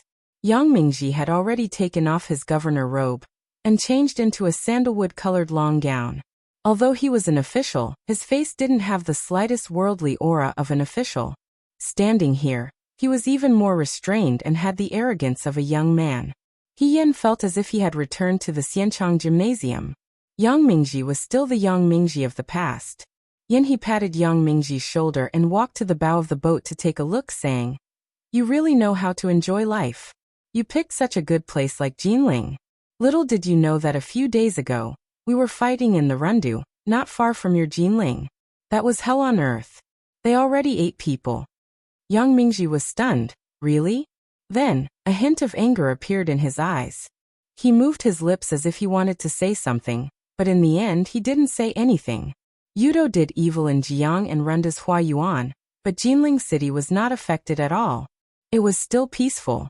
On the Qinhuai River, many pleasure boats flowed down the river. The sound of stringed instruments floated leisurely on the surface of the water. The shore was brightly lit and the flowers were like brocade. He Yan sat in the boat and looked out through the window. The water was almost illuminated by the lanterns and fishing fires on the boats. It was as if it was truly a peaceful and prosperous time. This place was different from Jiang. The boats in Jiang were small, the water market was lively, and the women in Jiang were bold and simple. Jinling, on the other hand, was like an old dream. Among the boats and lanterns, the beautiful scenery was full of spring. He didn't know which boat it came from, but the sound of a pipa could be heard. The sound of the pipa was like pearls falling on a jade plate. It made people's thoughts wander. Lin Shuanghe stood at the bow of the boat and said with a smile, Jinling City is exactly the same as it was many years ago. The boats, the water, and the pipa sound are all the same. When Ing Xiang heard this, she asked curiously, Young Master Lin, have you been to Jinling before? Of course. Lin Shuanghe spread his fan and said, Speaking of which, I wasn't the only one who came to Jinling last time. Brother Yan, Huijin. Master Yang, right? He then looked at He Yan, who was looking at the scenery on the water, and said, Brother He, this should be your first time in Jinling, right? What do you think? He Yan nodded. It's very beautiful. She thought that this was not her first time in Jinling. Just as Lin Shuanghe said, the last time she came to Jinling, she was also on the boat. That was a summer day in the Xianchang Gymnasium, just like the current season. There was a poetry gathering in Jinling City, and famous scholars from Dawei were invited. This was the first time in 10 years, and the opportunity was hard to find. The teachers of the Xianchang Gymnasium wanted to let the youths see the world, so they picked the 10 best youths in the scholarly arts and received invitations to the poetry gathering. Of course, He Yan didn't receive an invitation. Although her scholarly arts were a bit better than her martial arts, she still couldn't reach the top 10. However, He Yan didn't have much interest in leaving the capital and going to Jinling. Wearing a mask was very inconvenient. Moreover, she had to interact with those youths day and night. It was hard to even find a time to avoid them, so it was better if she didn't go. Thinking of this, she didn't have much regret. That day, He Yan studied for a while after school as usual. The sun was about to set. She estimated that there was still some food left in the kitchen, so she got up and walked to the kitchen. The Xianchang Gymnasium wouldn't embezzle the students' food. Whenever she went to the kitchen, there would always be some pastries and food. He Yan had just walked to the kitchen when she saw that the door to the firewood room was ajar. She had just walked to the door when she heard a youth's excited voice coming from inside. Brother Lin's suggestion is good. Since we're going to Jinling, why don't we go to Ruyinlu to broaden our horizons? I've heard of the flower fairy's name a long time ago. If I could meet her, I wouldn't have lived in vain. Right. Lin Shuanghe's voice continued. Everyone says that Ruyinlu's beauties and fine wine are the best in Dawei. How can a poetry gathering be more interesting than Ruyinlu? I think we should stay in Jinling for a few more days. The teachers won't follow us anyway. Everyone should take care of their own bodyguards and manservants. We can have fun for a few days. Other people won't know. He Yan listened in a daze. She knew about Ruyinlu. She heard that out of all the brothels in Dawei, Ruyinlu had the most beauties. Moreover, each of them was fat and thin and had different moods. It was like 100 flowers blooming. Among them, the flower fairy was extraordinarily beautiful and unforgettable. This group of people actually used the poetry gathering as an excuse to secretly visit a brothel. If the teachers found out, each of their legs would be broken.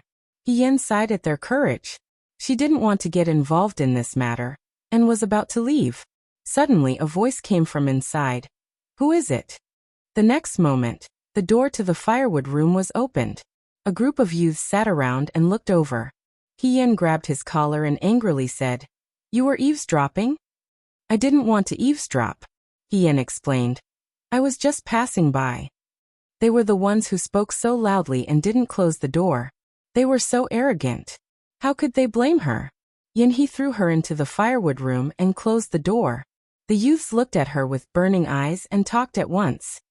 That brat He Rufei actually heard it. How unlucky. Why don't we not go?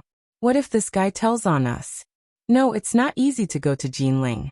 How can we ruin it because of this guy? It's too much of a loss. Then what should we do? Kill him? A youth said sinisterly. Bury him alive on the spot? He Yan was shocked and said weakly. You don't have to be so violent. I actually didn't hear anything. Lin, brother Lin? She asked Lin Shuanghe for help.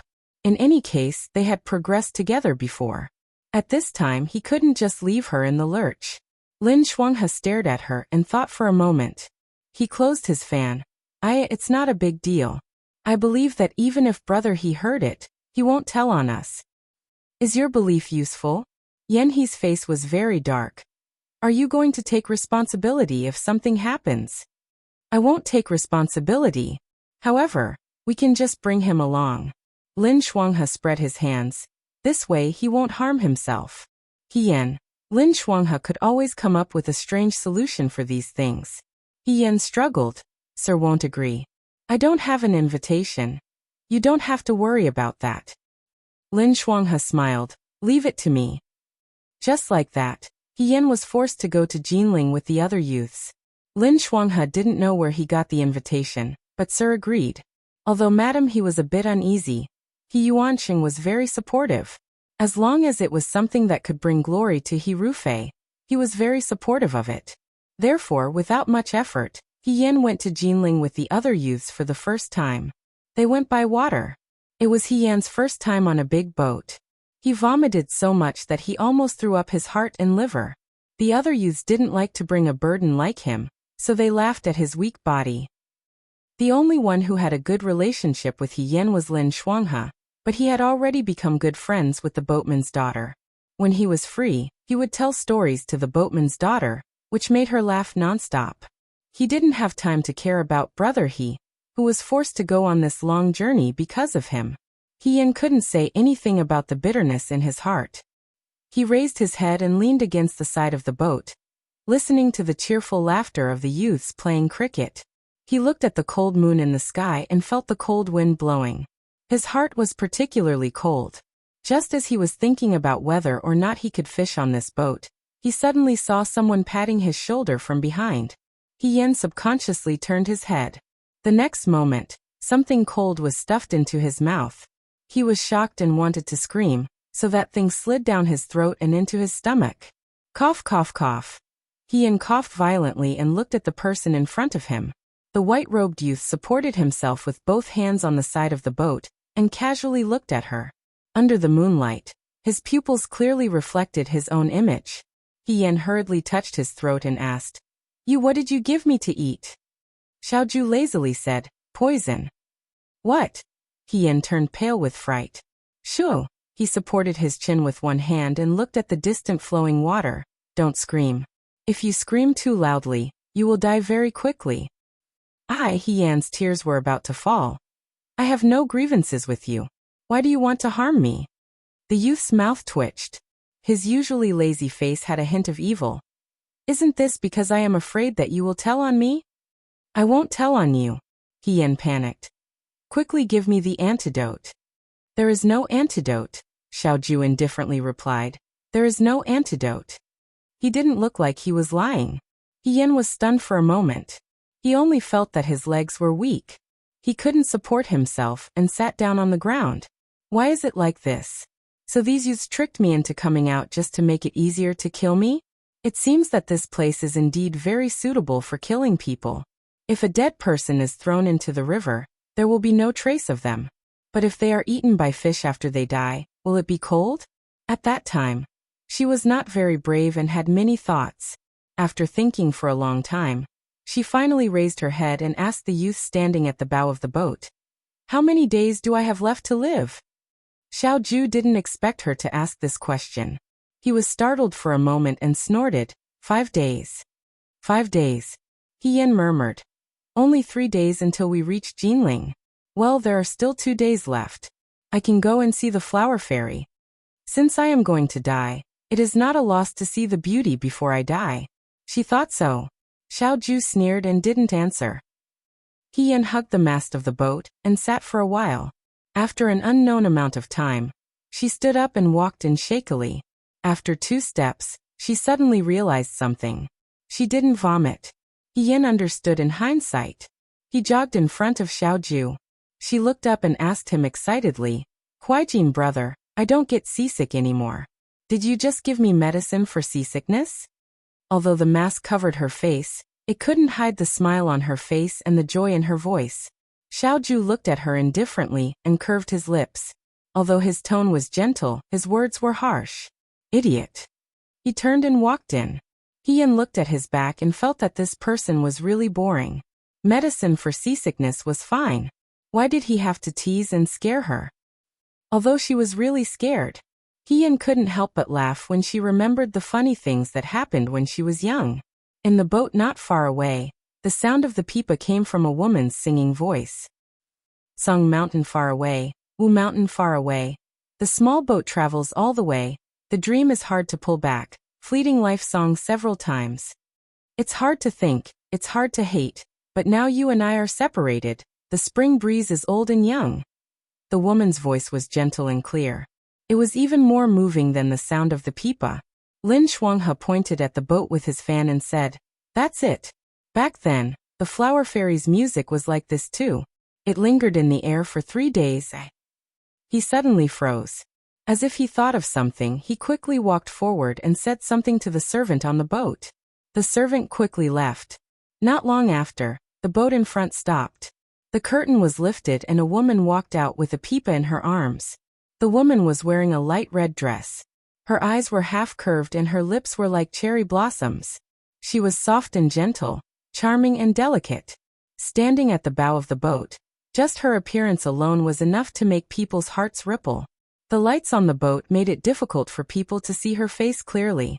However, even if they couldn't see her clearly, they knew that she was a peerless beauty. She held the pipa in her arms and didn't speak. She just bowed to the crowd.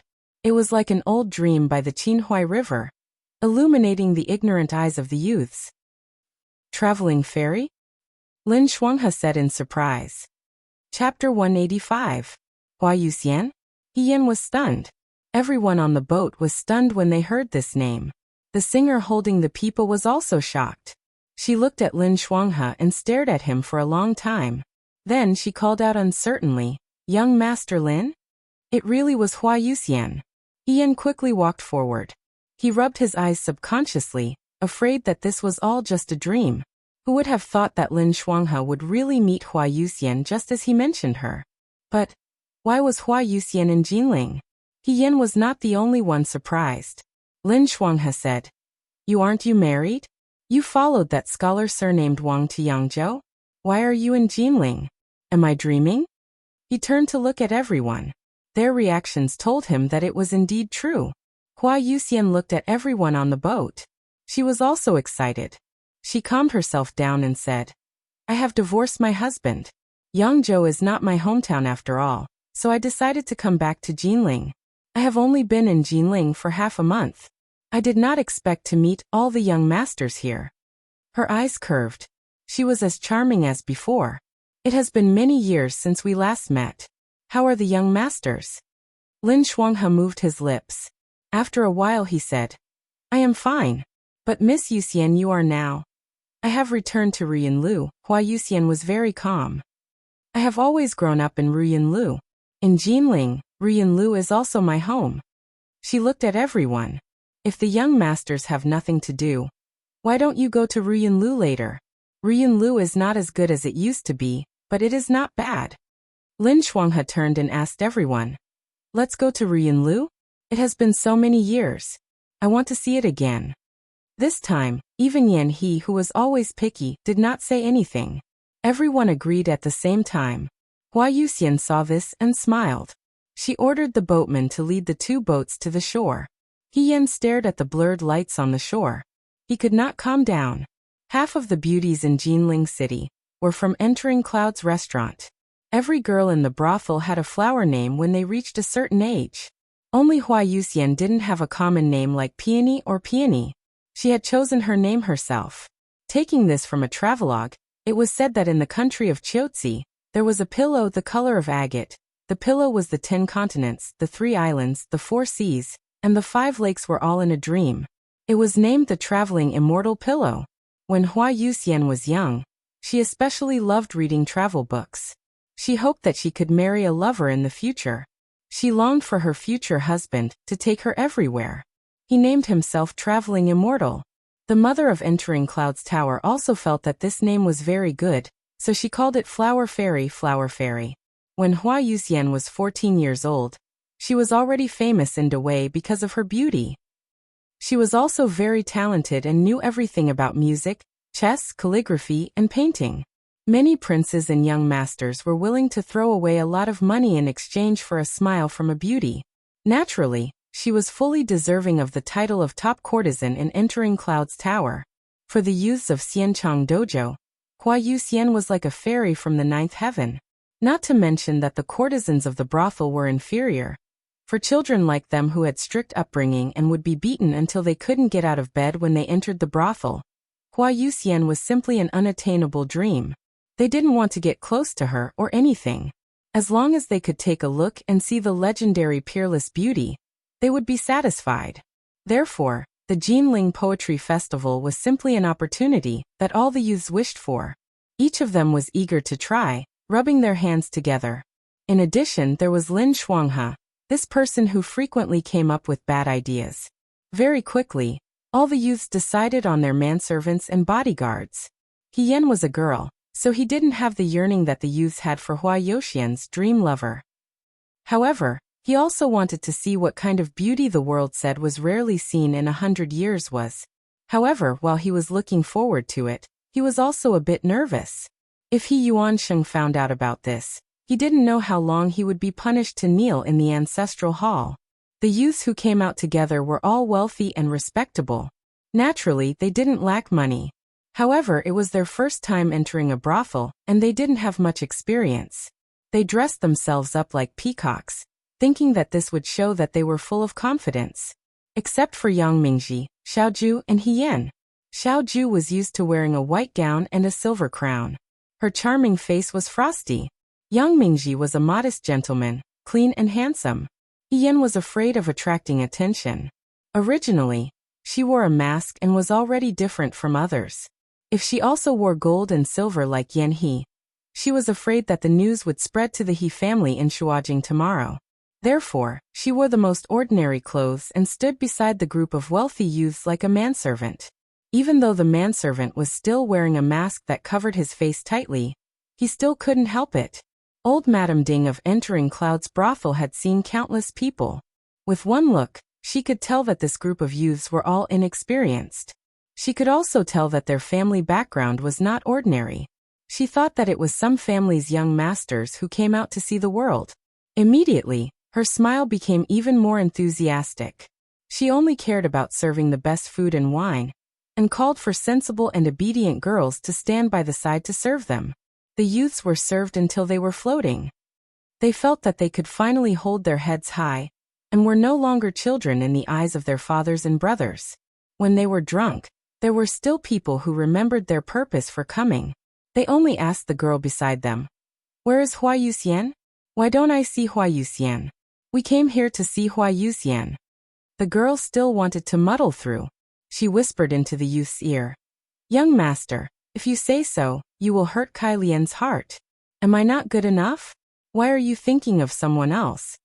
Although she was not considered stunning, she had delicate features. Her pitiful appearance immediately made people feel pity for her. The youth was about to comfort her when Lin Shuanghe opened his folding fan and said flirtatiously, "We have 11 guests here. Everyone is thinking of Miss Kai Lian's words. I am afraid that Miss Kai Lian will not be able to handle it." Yan He also said, "That's right." After saying that, he threw a silver ingot on the table. "We want to see Hua Yuxian." This group of young masters seemed to be of high status. Kai Lian did not dare to offend them. Seeing that she could not fool them, she thought about it and went to get her helper, Old Madame Ding, to come over. Old Madame Ding flung her handkerchief and smiled apologetically. "Young masters, I am really sorry. Recently, Hua Yuxian has not been feeling well. She is recuperating and is not seeing guests. Young masters like Hua Yuxian. Today, Entering Cloud's brothel has not been a good host. Ding Xiang, go and get our drunken red dust here. Today's wine is my gift to the young masters. I hope that the young masters will forgive me." Old Madame Ding had stayed in Entering Cloud's brothel for so many years. She had seen all kinds of monsters. It was more than enough to deal with a group of young boys. After a few words, she expressed her apology and made it difficult for the others to say anything else. After she left, the youths looked at the wine jars on the table and looked at each other. One of them said, "That's it. How can it be like this?" Another person was not in a good mood. "Our luck is too bad. What do you mean by coming back after a few days? Once the poetry gathering is over, we have to go back. Won't we have wasted this trip?" That's right. We just want to see what she looks like. We can just sit there and not move. There is no need to play the zither or dance. Otherwise, when we go back, how can we brag to others? I have already prepared the silver. This is too miserable. He silently picked at the fried peanuts in front of him and ate. This had nothing to do with her. She did not have the right to speak and did not want to speak. Even if she could not see Hua Yuxian, she could look at Rose Jasmine. After all, it was not her money that was spent. But the youths were different. They did not come all the way to Jinling just to participate in a poetry gathering. They were more interested in the legendary Hua Yuxian. Therefore, the few of them discussed and came up with a bad idea. All the girls in Entering Cloud's brothel live in the attic. Let's find out where Hua Yuxian lives and look for her through the window. How about that? The rose cake in Hian's mouth fell with a pata sound. The crumbs splashed on the xiaoju beside him. He frowned and brushed it away. The youth seemed to have found a good idea and was very excited. Yes, let's do it. I won't do anything. When I came here, I bought a hairpin from Shuojing's Baozhu shop. I just want to give this hairpin to her and see what she looks like. I will knock on the window. If she hates me, I won't go in. If the fairy is kind, I will climb over the window and ask if she can meet us. We came all the way from Shuojing to see her. Wouldn't it be a pity if we just leave without fighting for her? Hian thought that it was indeed a case of blind lust. He could even think of this kind of idea. What was the difference between him and those flower thieves who peeped at girls? Were all the men in the world like this? They were so enamored of beauty that they did not even care about their faces. But she did not expect that this bad idea would be approved by most of the youths. The rest of the youths agreed. This idea is good? Why don't we do it? Little Hian restrained herself, but it was probably because she was a woman, so she couldn't help but remind them. If someone finds out, they'll think that we're flower thieves. Moreover, if we enter without an invitation, won't we ruin the reputation of the flower fairy?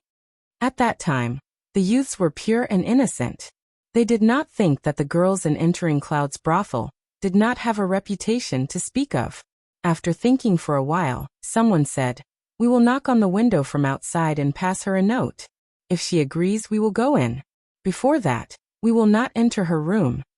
Hian was speechless. What was the difference? The youths immediately went to find out where Hua Yuxian's room was. Although they were a little stupid when it came to sex, they were not really dumb. After all, they were the youths specially selected by Xianchang Hall to participate in the poetry competition. Each of them was smart and generous. Not long after, they found out where Hua Yuxian lived from the other girls. Hua Yuxian lived on the top floor of the attic. There was a lake behind the house, and there was no one else around. Among the 10 youths, most of them were quite skilled. Generally speaking, the students in Xianchang Hall were not too biased in their studies and martial arts. It was rare to find someone like Yang Mingji, who was good at his studies but terrible at martial arts. The leader of the youths rubbed his palms and was eager to try. He even turned to ask Xiaoju and Yanhe, "Why don't you two go first?" After all, these two were the best in martial arts. Climbing over a wall was as easy as walking on flat ground. Xiaoju said, "I'm not going." Yanhe said in disgust, "I'm not going either. I'm not a pervert." Lin Shuanghe wanted to go, but he was not good at martial arts. His back hurt from walking too much, let alone climbing over a wall. He could not be the first to go. Yang Mingji had always been polite. He had been forced to come to Cloud Tower by the others, so he would not do something so impolite. Hian's words were automatically ignored by the youths. When the youth saw this, he did not say much. He only spat twice on his hands, and silently climbed up with the rope. Hian stood on the ground and looked at the disappearing dot in the night sky. He thought to himself, "That's a little too much." One person climbed through the window, while the others kept watch. After all, if something happened to one person, the students in the hall would not be able to escape. No one wanted to go back and be punished by the family. That was why they kept a close watch. However, the security at the back of Cloud Tower was very lax. They probably thought that no one would dare to openly kidnap someone at this time. Hian was about to break his neck when there was finally some movement on the other side. The rope shook. Not long after, the youth who went up came down. He was excited and his face was flushed red. His classmates beside him asked, "How was it? Did you see her?" The child nodded furiously. The crowd became even more enthusiastic. "How was it? Is the flower fairy really as amazing as the rumors say?"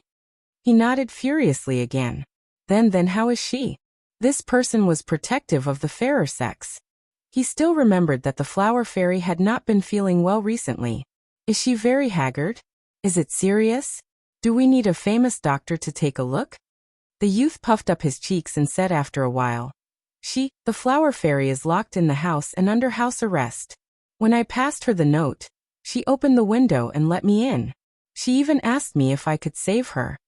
Everyone looked at each other, not understanding what he meant. Lin Shuanghe put away his fan and asked doubtfully, "Do you mean that Cloud Tower mistreats her?" The youth nodded, then shook his head and stomped his foot. "I don't know. Forget it. Come with me." Everyone was dumbfounded. He Yan's heart skipped a beat. This matter was getting out of hand. "It's okay. The flower fairy said that those people only go to her house twice a day. After today, they won't go again. Her door is locked and there are guards downstairs. We can go up and ask what's going on.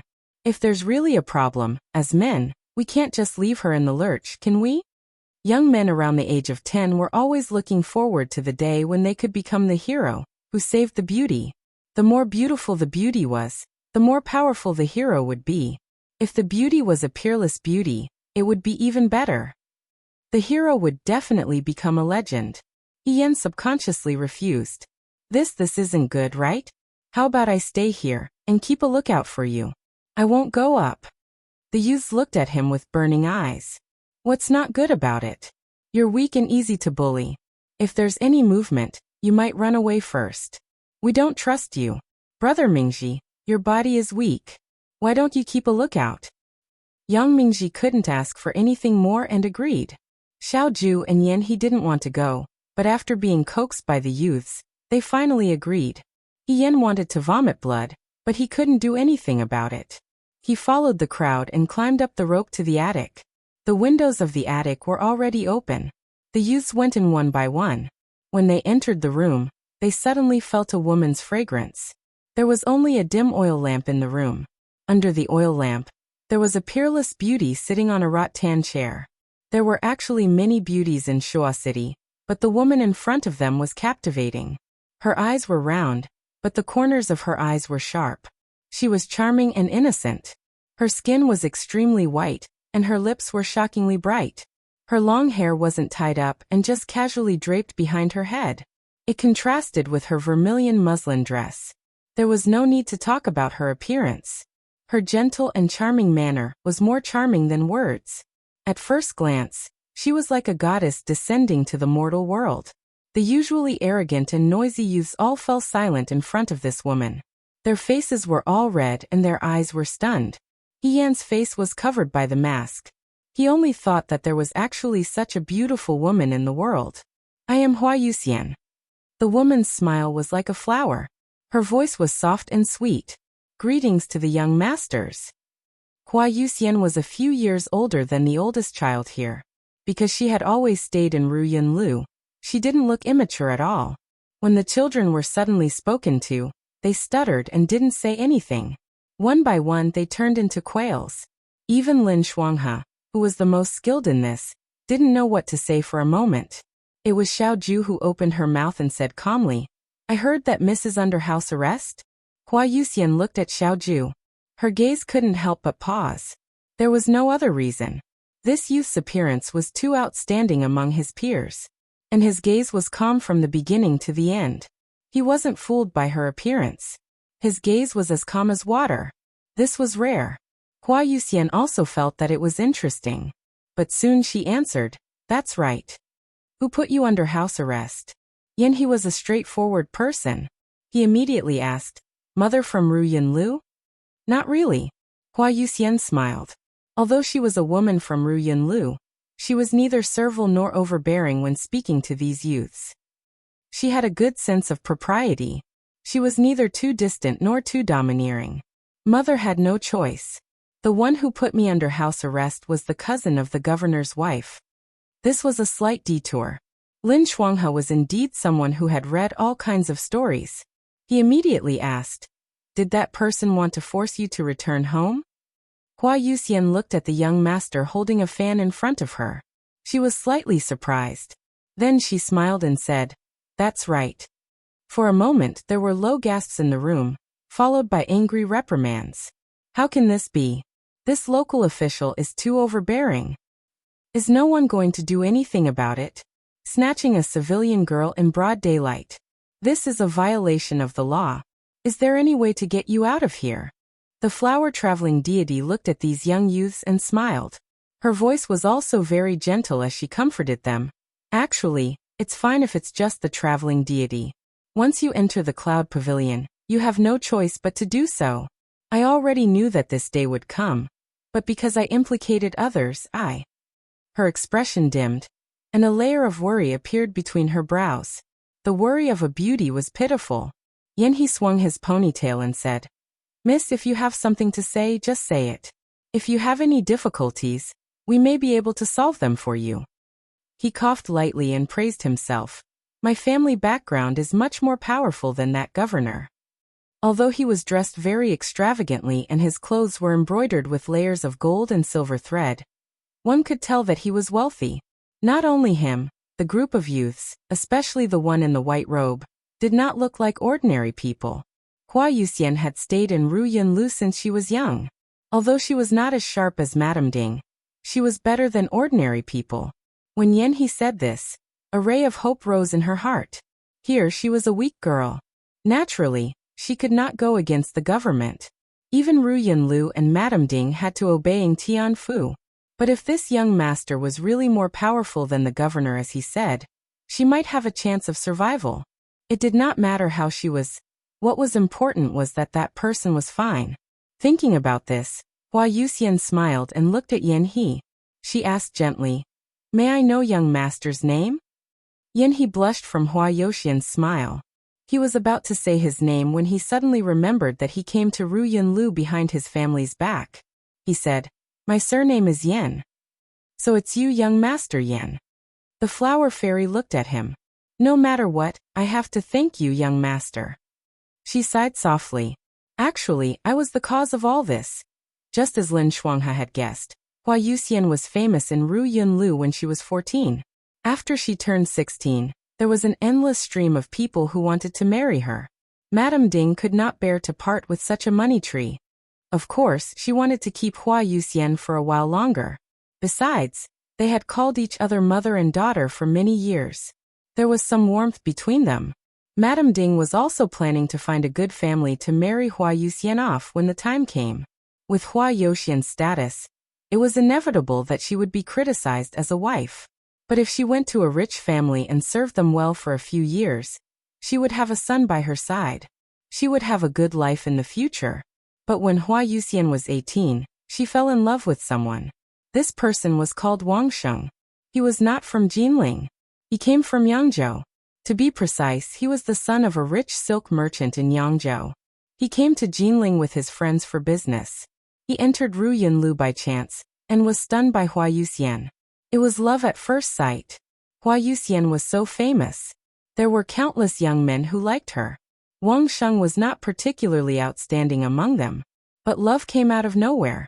Hua Yuxian fell in love with Wang Sheng, who looked like a scholar, among all the young men in Wuling. To be honest, although Wang Sheng came from a merchant family, his literary talent was not ordinary. His family hoped that he would pass the exam and become an official, but Wang Sheng thought it was too utilitarian. In his entire life, he only wished to travel freely. This was exactly the same as the flower fairy's wish since she was a child.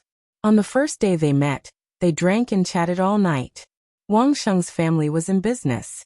He had traveled extensively since he was young. He heard many strange stories. Hua Yuxian, who had never left Ru Yunlu, was naturally attracted by these stories. A talented man and a beautiful woman. Under the moonlight, everything came together naturally. Madame Ding looked down on Wang Sheng. She felt that Wang Sheng's family was just a business. She would rather be a concubine than a merchant's wife. And if Hua Yuxian really followed Wang Sheng, she would have to go back to Yangzhou. They would not be able to see each other again. She did not want Hua Yuxian to leave Jinling. My good daughter, don't be blinded by men. I have seen many in these years. Madame Ding guided her patiently. If you go to Yangzhou with him and suffer in the future, who will you complain to? You will be the one who suffers. Hua Yuxian smiled perfunctorily. She wanted to redeem herself. These years she had saved a lot of money. Just as she was about to get enough money to redeem herself, she met an uninvited guest.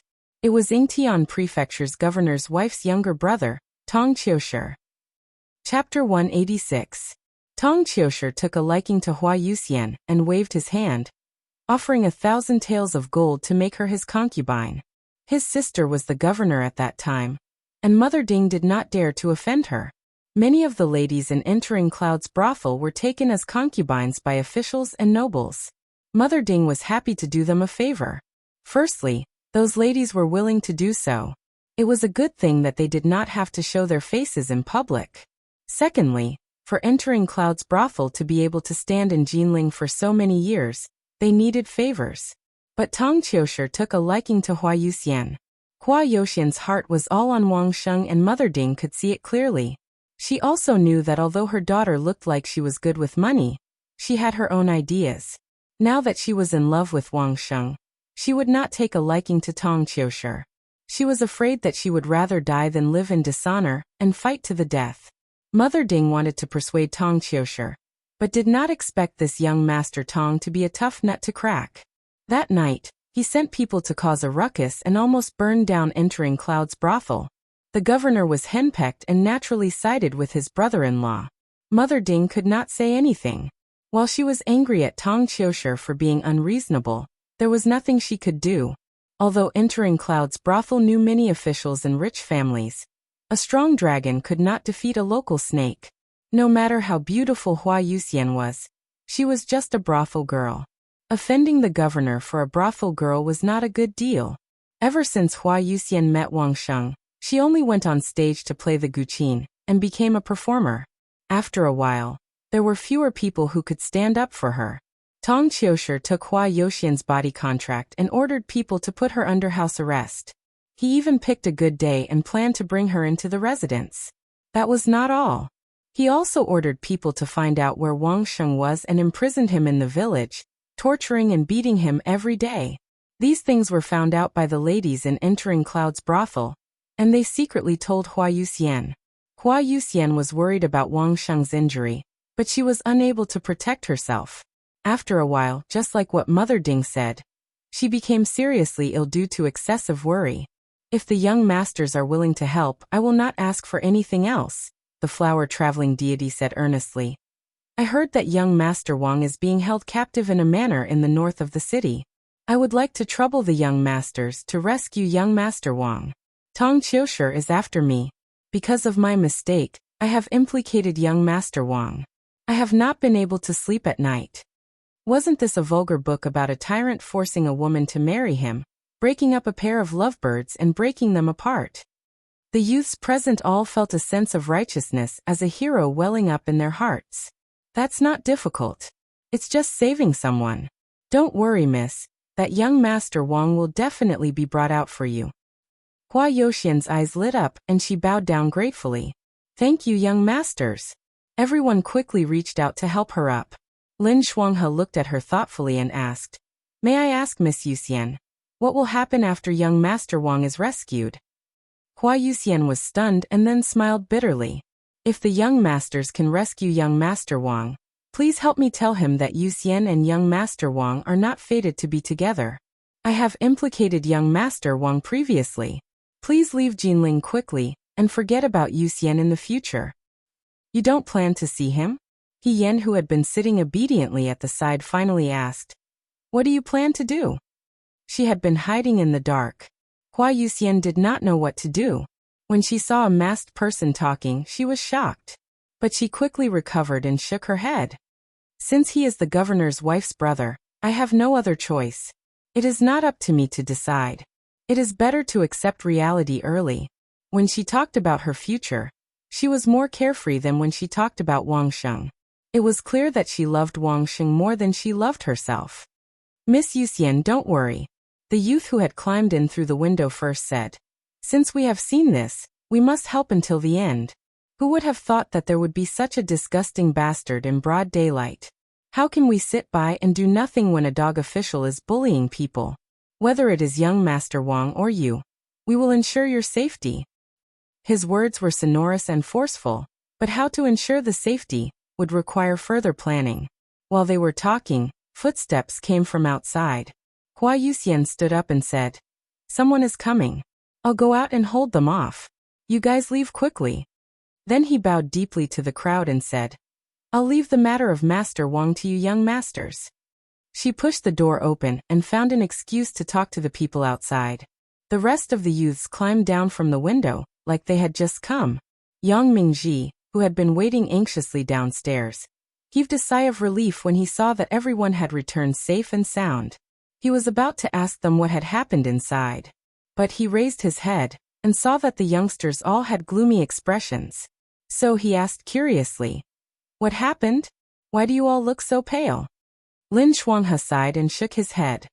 Seeing people suffer makes me feel bad. His friends told him what had happened. Yang Mingji was also angry. How can this be? Does the government not care? The people who did this are the government. Yin He disagreed. Do you still want them to put righteousness before family? Everyone was silent. After a while someone said, Since we have already promised Miss Yuxian, we will go and save young Master Wang first. Then we will find that despicable Tong Qiushi. Miss Yuxian's contract is in his hands. We will have him sign the contract and return it to Miss Yuxian. In this way, won't Miss Yuxian and young Master Wang be able to fly back to Yangzhou and live together? It is easy to save young Master Wang, and it is not difficult to get the contract back, He Yan said carefully. But we will have to leave Jinling after the poetry competition. What if young Master Wang finds trouble with them after leaving Jinling? It is said that civilians do not fight with the government. Young Master Wang's family is just doing business. It is easy for the governor here to control them. It looks like we are helping them, but who knows if Tong Qiushi will vent all his anger on young Master Wang. The youths were acting on impulse, but she was a girl. She couldn't help but think more about Hua Yuxian. It seemed that Hua Yuxian had only asked them to save young Master Wang, and not herself because of this. Tong Qiushi had come for Hua Yuxian. They could save her now, but not forever. He Rufei, why are you destroying our prestige? Someone said unhappily. I think brother he is right. Lin Shuanghe held his fan. We have to think about the future before we can do anything. Waijing? He asked Xiao Ju who was watching coldly. Do you have any good ideas? The youths looked at him. After all, he was the number one in the Xianchang Hall. He was talented and smart. Maybe he could think of a way to get the best of both worlds. Xiao Ju looked at them and said, I do. Lin Shuanghe's eyes lit up. He praised. You really do have an idea. Tell us, what should we do? It's just a governor of Yingtian. Xiao Ju said carelessly. Show your identities and he will retreat. Ian thought. He could see clearly. It was too troublesome to go around in circles. A higher rank could crush people. The youths here all came from families of officials. There were many who were higher ranked than Yingtian. Didn't Tong Qiushi use his power to bully people?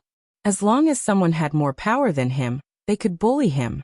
Evil people bullied the weak and feared the strong. Just as he finished speaking, someone shook his head. No, if my family knew that I went to a brothel, they would break my legs. How can I show my identity? I can't either. Brother Huaijin, you are killing 10,000 enemies but losing 8,000 of your own men. That's too violent. You should be more tactful. Xiao Ju hugged his sword and leaned against the wall. He looked at them lazily and said, Think about it slowly. I'm going back. He turned to leave, but Lin Shuanghe grabbed the corner of his shirt. He turned back and saw Lin Shuanghe seem to have made up his mind. He waved his fan and said, So be it. You are afraid, but I am not.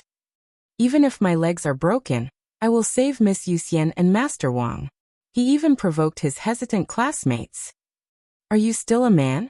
Are you going to watch the girls jump into the fire pit? I, Lin Shuanghe, don't want to be associated with cowards like you. Stay away from me. I will save them alone and be a hero alone. The youths were indignant. Who are you calling cowards? Who isn't a man? I'm not afraid either. He played with the end of his ponytail. His eyes were shining brightly and he looked excited. So what if I'm beaten? It's not like I haven't been beaten before. It's worth it to be beaten for saving people. In this kind of situation, the more people there were, the more lively it would be. 2 people took the lead and said, the law cannot be enforced when there are too many people. The youths all agreed. Soon they expressed that no matter what, they would save Master Wang and Miss Yuxian safely. Xiao Ju did not participate in their conversation, but the youths still pulled him along. They crowded around him and begged, Brother Huijin, come with us too. With you watching over us, we won't make any mistakes. He Yan stood at the side and looked at them with interest. Did they really think that Xiao Ju was their father? Xiao Ju looked impatient. Finally, he could not stand the persuasion of the crowd and reluctantly agreed. Thus, everyone returned to the inn and thought of a plan. Since we have to reveal our identities, why don't we go directly to the governor's residence? Someone said. Let them quickly return Miss Yoxian's body contract and let Master Wang go. How about that? No. Yang Mingji shook his head lightly. According to the law, the body contract is in Tang Qiusher's hands. If we force it, it will be unreasonable. We may even be sued by the guilty party first, and that evil governor's family will be sued. Also, Master Wang is in his hands. It is not good to alert the enemy. What if Tang Qiusher kills Master Wang? What he said made sense. Lin Shuanghe asked sincerely, Mingji, do you have any ideas? Yang Mingji thought for a while. Let's save Master Wang first. Then we will think of a way to get the body contract. After that, if Tang Qiusher comes looking for us, we will reveal our identities. At that time, everything will be settled. They can only ask for trouble. Wonderful. His friend's eyes lit up. If that's the case, then Tang Qiusher will have no choice but to suffer in silence. Even though they usually did not like to use their power to bully others, at a time like this, it was quite refreshing to use their identity to suppress others. When dealing with scoundrels, there is no need to pay attention to the way of a gentleman. Let's see who is more scoundrel. He raised his eyebrows. Then it's decided. We will split into 2 groups. One group will find the body contract. The other group will go save Master Wang. He made the final decision. Everyone immediately split into groups. Xiao Ju and He each led a group. The governor's residence was heavily guarded. Xiao Ju was skilled and led 4 people to the governor's residence to find the body contract. He led the remaining people to the manor in the north of the city to save Master Wang. After everything was split, Yan raised his hand from the corner and asked weakly, Excuse me, what should I do? Xianchang Hall had selected 10 youths to go to Jinling. Yan had been forced to come by Lin Shuanghe. 10 people divided into 2 groups was suitable. 11 people were not easy to divide. Why don't we let him stay at the inn? He will only drag us down if he goes. No, He frowned. If he stays at the inn, he may drag us down. If the soldiers find us and give us up, the plan will be ruined. Irufei, you follow me. You are not skilled. When the time comes, you will be on the lookout. Understand? Yan said, Okay. She had already perfected the art of decorating the room. Yan didn't mind at all. Yan was still a bit nervous. Although the youths of the Xianchang dojo were the best in Shuajing, they were in Jinling, a place they weren't familiar with. Even if they had identities to protect them, before their identities were exposed, the other party might not be merciful. This was the first time they had to take charge and face the so-called big shot. Hopefully, everything would go smoothly. When night fell, the 2 groups set off. There was a manor in the north of the city that belonged to the Tong family. It was easy to find. There were often servants of the Tong family who were thrown into the manor because they made mistakes. They would be tortured to death within a few days. He ordered people to buy a few horses and went to the manor under the cover of the night. When they arrived at the manor, the sky was already completely dark. The location was very desolate. It was surrounded by wilderness. It was not good to hide people. However, it seemed that Tang Qiusher did not have the intention to hide. With a patrol governor as her brother-in-law, she would be able to do whatever she wanted without any worries. He and the other youths dismounted from their horses. Yen stood in the wilderness at the entrance of the manor to keep watch. He said, "You stay here. If someone comes, blow the whistle. We will leave when we find the person. Understand?" Yen nodded. She did not speak much. Before she left, Madam He told her that the more she spoke, the more mistakes she would make. She had to be careful with her words. He and the group quickly disappeared into the wilderness. Yen squatted in the weeds in the field. There were many mosquitoes in the summer. The parts of her clothes that were covered were still fine. However, her exposed neck and wrists were covered in red and swollen bumps after a short while. She did not dare to scratch. She was afraid that the noise would attract people and disrupt He's plan. She could only bear with it silently. After a long time, there seemed to be movement from inside. Yen stretched her neck. As expected, a group of people came out. The leader was He. He was tall and carried a person on his back. It should be that Master Wang. Yen was delighted. She was saved. She was about to wave at He when she heard a loud noise from outside. "There are thieves. Catch the thieves. The one with the surname, Wang, has called for reinforcements. Catch them." It was unknown how many people lived in this manor. Previously it was pitch black. Yen only thought that it was a desolate place. Now that she heard the shout, she saw torches lit up in all directions. With a rough look, she estimated that there were more than 100 torches. The plan was always foolproof. However, it was extremely difficult to save a person silently. She was on the lookout without making a sound. However, He and the rest created a huge commotion when they tried to save someone. Yen was anxious. There were so many people. They could not fight them head-on. They could only run away. She did not hesitate anymore. She stood out and blew a whistle to signal them to run. In fact, He did run away. The few youths were also panicked by the sudden appearance of the crowd. However, they were still protected by their usual skills. Without saying anything, they ran to the place where the horses were held. They leaped onto the horses and dashed out of the manor. The sound of the horses' hooves came closer and closer. A portion of the people chased after them while a portion of them stayed in the manor. Yen was stunned. They left her behind. She tried her best to catch up with He and the rest. However, how could 2 legs outrun 4 legs? She shouted with all her strength, "Wait for me, brother Yen." However, her voice was quickly drowned by the sound of the crowd. She ran until she was exhausted. She could not catch up with them anymore. Unexpectedly, someone whipped her from behind. Yen only felt pain on her back. A bloody mark appeared on her thin clothes. She staggered and fell to the ground. She turned around and looked at the crowd that was getting closer and closer. The person outside came back and scolded, "Boss, she ran away." "Don't worry." That person stared at Yen. His expression was ferocious. They even caught a young one. "If Master Tong wants her, send her to him." "Hey." That person lifted her chin and asked, "Was the person just now your accomplice? Who are they? Tell me their whereabouts. I can spare your life." Yen pursed her lips and did not speak. It was not the right time yet. She could only say it after she had obtained the contract. At that time, they would not be able to do anything if she revealed her identity.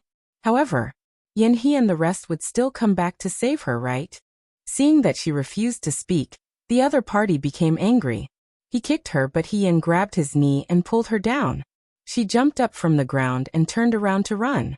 "Hey, she's good at fighting." The other party wiped the blood from the corner of his mouth. "Catch her." After a long period of practice, her skills were actually not that bad. However, she could not win against so many people with her bare hands. If He had given her a weapon to defend herself, she would not be so weak. Yen was beaten up and carried to the leader's hands. The leader looked at her and made a tisk sound. He said, "Why are you wearing a mask? Is it because it's too ugly and you don't want to scare people?" Someone beside him made a malicious guess. "Why don't you take it off and take a look?" "That's true. If you wear such a thing, you won't be able to see his face. Take it off, take it off." Yen was shocked and struggled desperately. When she came to Jinling, Mrs. He had warned her repeatedly not to reveal her identity. If she took off the mask here, these people would not give it back to her. Even if she met her classmates in the future, they would only see He Yan's face. Then, He Yan could only be Hirufei for the rest of her life. Moreover, they might find out that she was a woman. He Yan shivered and tried to get rid of the shackles. Is he scared? Someone said. This mute seems to be someone who likes to look beautiful. When he heard that she had to take off the mask, he became anxious. Now that you mention it, I want to take it off even more. The leader looked at He Yan's struggle and said gloomily, Take it off. He Yan was directly pressed to the ground. Someone held her chin and forced her to raise her head. Then someone tried to pry off the mask on her face. However, there was a mechanism on the mask. No one could open it except for her.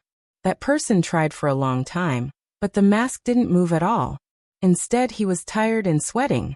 He looked at the leader and said, Leader, this is not right. I can't take off the mask.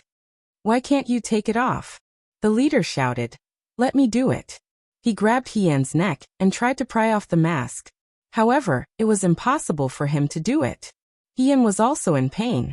There was a mechanism on the mask. If someone tried to take it off by force, the harder they tried, the more uncomfortable she would feel. The people here didn't have any kindness to her. They didn't care whether she was in pain or not. He Yan only felt that her head was about to explode. She thought, Why hasn't Yan He come yet? Why haven't they found out that I'm missing? The leader pressed her face to the ground. The smell of mud went into his mouth. Probably because the mask covered her face, he couldn't see He Yan's crying and panicking face. The leader was in a worse mood. He ordered the two people beside him, Hold him tightly. If I don't let him taste some pain, he won't know how powerful I am. I don't believe that there's a mouth in this world that I can't pry open. There was a series of ping ping pang pang pang sounds, as if they were looking for torture instruments. Even if they had never eaten pork, they had seen pigs run. He Yan had heard a lot of these private torture cases before. Brat. The leader used his shoe to nudge her face. Are you still not going to talk? Are you still waiting for your accomplices to come and save you? Don't wait anymore.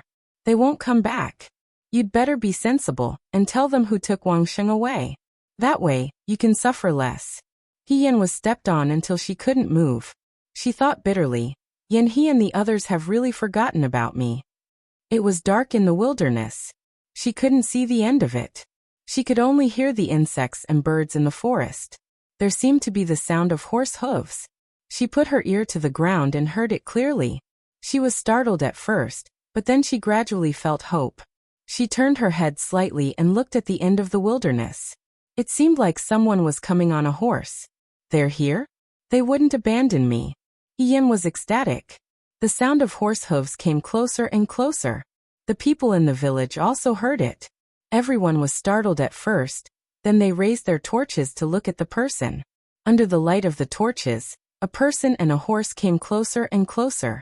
In the end, they saw a young man wearing a white robe and a silver crown.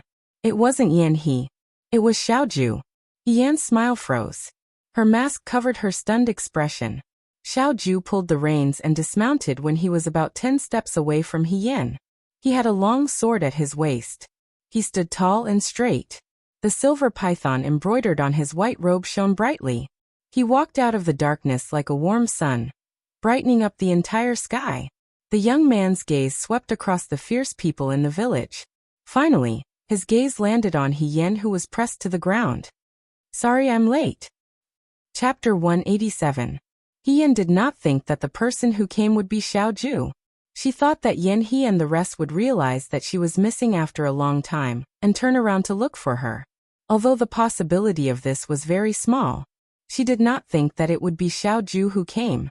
Didn't he bring the other person to the governor's manor to look for the slave contract? When the leader saw Xiaoju coming, he was also shocked. This youth was different from the youth who was wearing a mask. His appearance and clothes did not look like he was from an ordinary family. He hesitated and thought about Tong Qiushi. He did not care about anything else and shouted, "This fellow's accomplice is here. Capture him." He Yan was shocked and blurted out, "Brother Huijin, they have many people. Run." Although Xiao Ju's skills were outstanding, there were too many people here. How could he deal with them alone?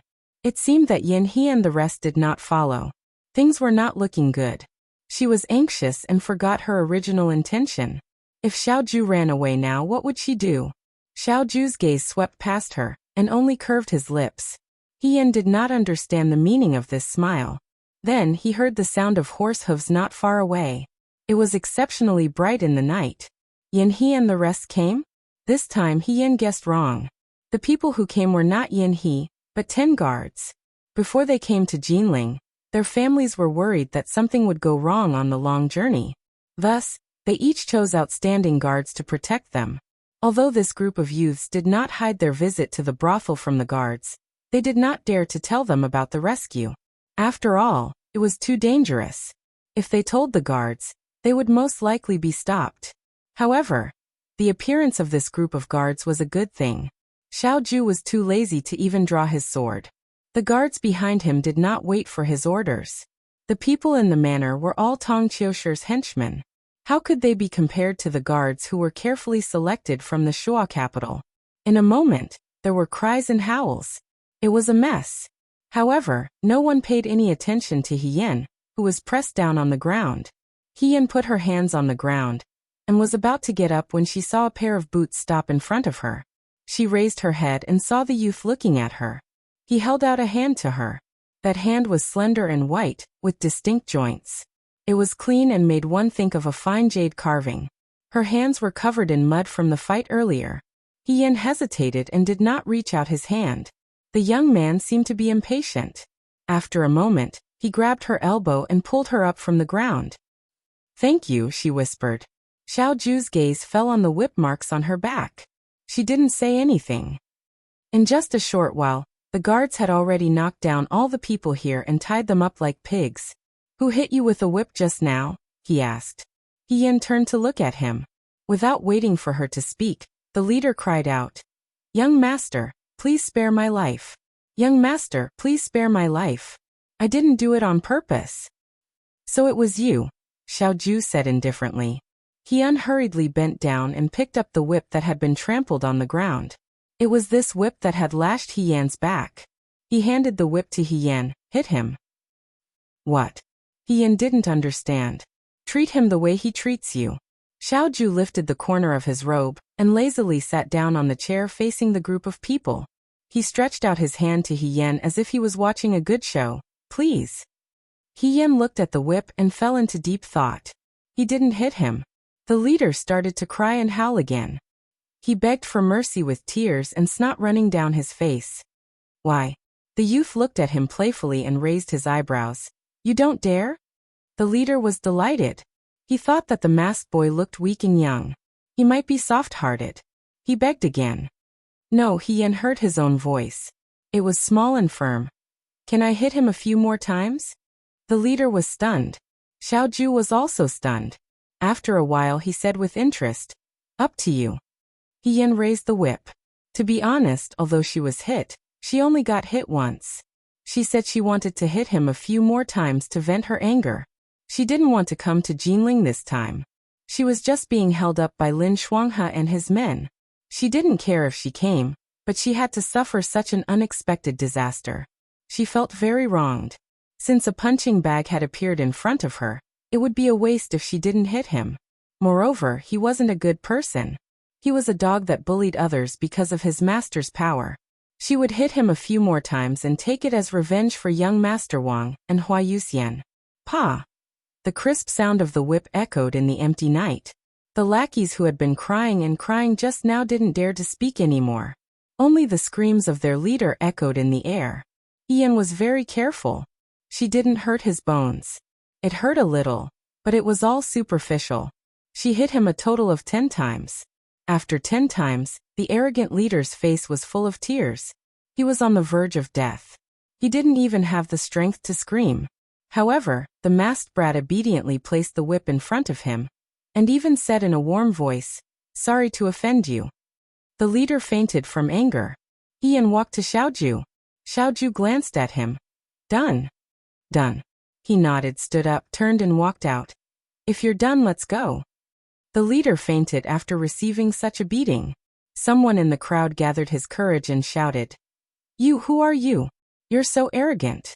Aren't you afraid that the governor will find trouble with you? The governor won't let you go. The white-robed young man heard and turned around. The silver python at the corner of his robe was beautiful and evil. His eyes were cold.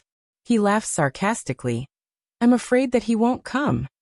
Remember to look for me at entering Cloud's tower. I'll be waiting for you. After saying this, he no longer paid any attention to those people, and continued to walk forward, following the guards to where they came from. Yan followed beside him. When they reached the horse, Xiaoju asked her, Can we get on? Yan nodded and climbed up with difficulty. As soon as she sat down, she felt that there was someone behind her. She was shocked. She didn't expect Xiaoju to be on the same horse as her. She couldn't calm down. Firstly, Xiaoju was a clean person. She was covered in mud. She was dirty and disheveled. However, he didn't dislike her. Secondly, Yan hadn't been so close to anyone for a long time because of her identity. The guards rode their horses out of the manor. Xiaoju's horse moved slowly. They took care of her because she was injured. It was hard to bear the pain from the bumpy ride. Yan's heart warmed. The guards didn't wait for them. Unknowingly, only the two of them were left behind. Yan saw that there was no one around and asked in a small voice, Brother Huaijin, why are you here? It's on the way. On the way? They weren't even in the same direction. What was on the way? She was about to speak when Xiaoju asked, If I didn't appear, what would you do? Then I would betray you. Yan didn't even blink as she said, Your father is General Guangwu. Tong Qiushi wouldn't dare to act rashly. Xiaoju laughed in anger at her words. You have a good plan. We are in the same boat. Yan said without changing her expression. Xiaoju snorted and didn't continue speaking. Yan pursed her lips. Actually, if Xiaoju didn't come, she probably wouldn't have betrayed them. She would have to hold on for as long as she could. But if she said that, wouldn't it seem like she was easy to bully? She had to let Yan He and the others know that she was very fierce. She would be very angry and condemn them for abandoning their friends. After some time, the road in front of them was no longer a wilderness. It became bustling and lively. They arrived at the city. The guards had probably left after receiving Xiaoju's orders. Xiaoju found an inn and dismounted with Yan. They walked into the inn.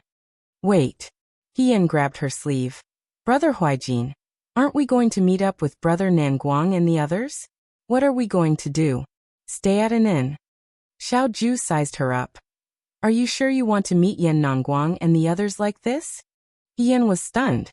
Only then did she remember that she was beaten up in the village. Not to mention her injuries, her clothes were also dirty. She mumbled, I see. Thank you, Brother Huaijin. Xiaoju called for a room and asked the inn's waiter to get hot water. Yan became nervous again and said to him, Brother Huaijin, when I'm bathing, I don't like people around. Can you leave me alone for a while? Xiaoju looked at her in disbelief. I'm your servant? Yan, you're thinking too much. He mocked. You can bathe yourself, but what about applying medicine? Those are all minor injuries. It's not a big deal. Yan said. You're very strange. He stared into Yan's eyes and took a step forward. Yan raised her head and looked back at him nervously. Xiaoju said thoughtfully, Your guards are also too cold to you. When they came to Jinling this time, all the youths were accompanied by their families' guards. These youths were of high status and were valued by their families. The guards were always worried about them. But on the way here, Hirufei's guards were the only ones who were especially cold. Well, they weren't cold, but they weren't very close.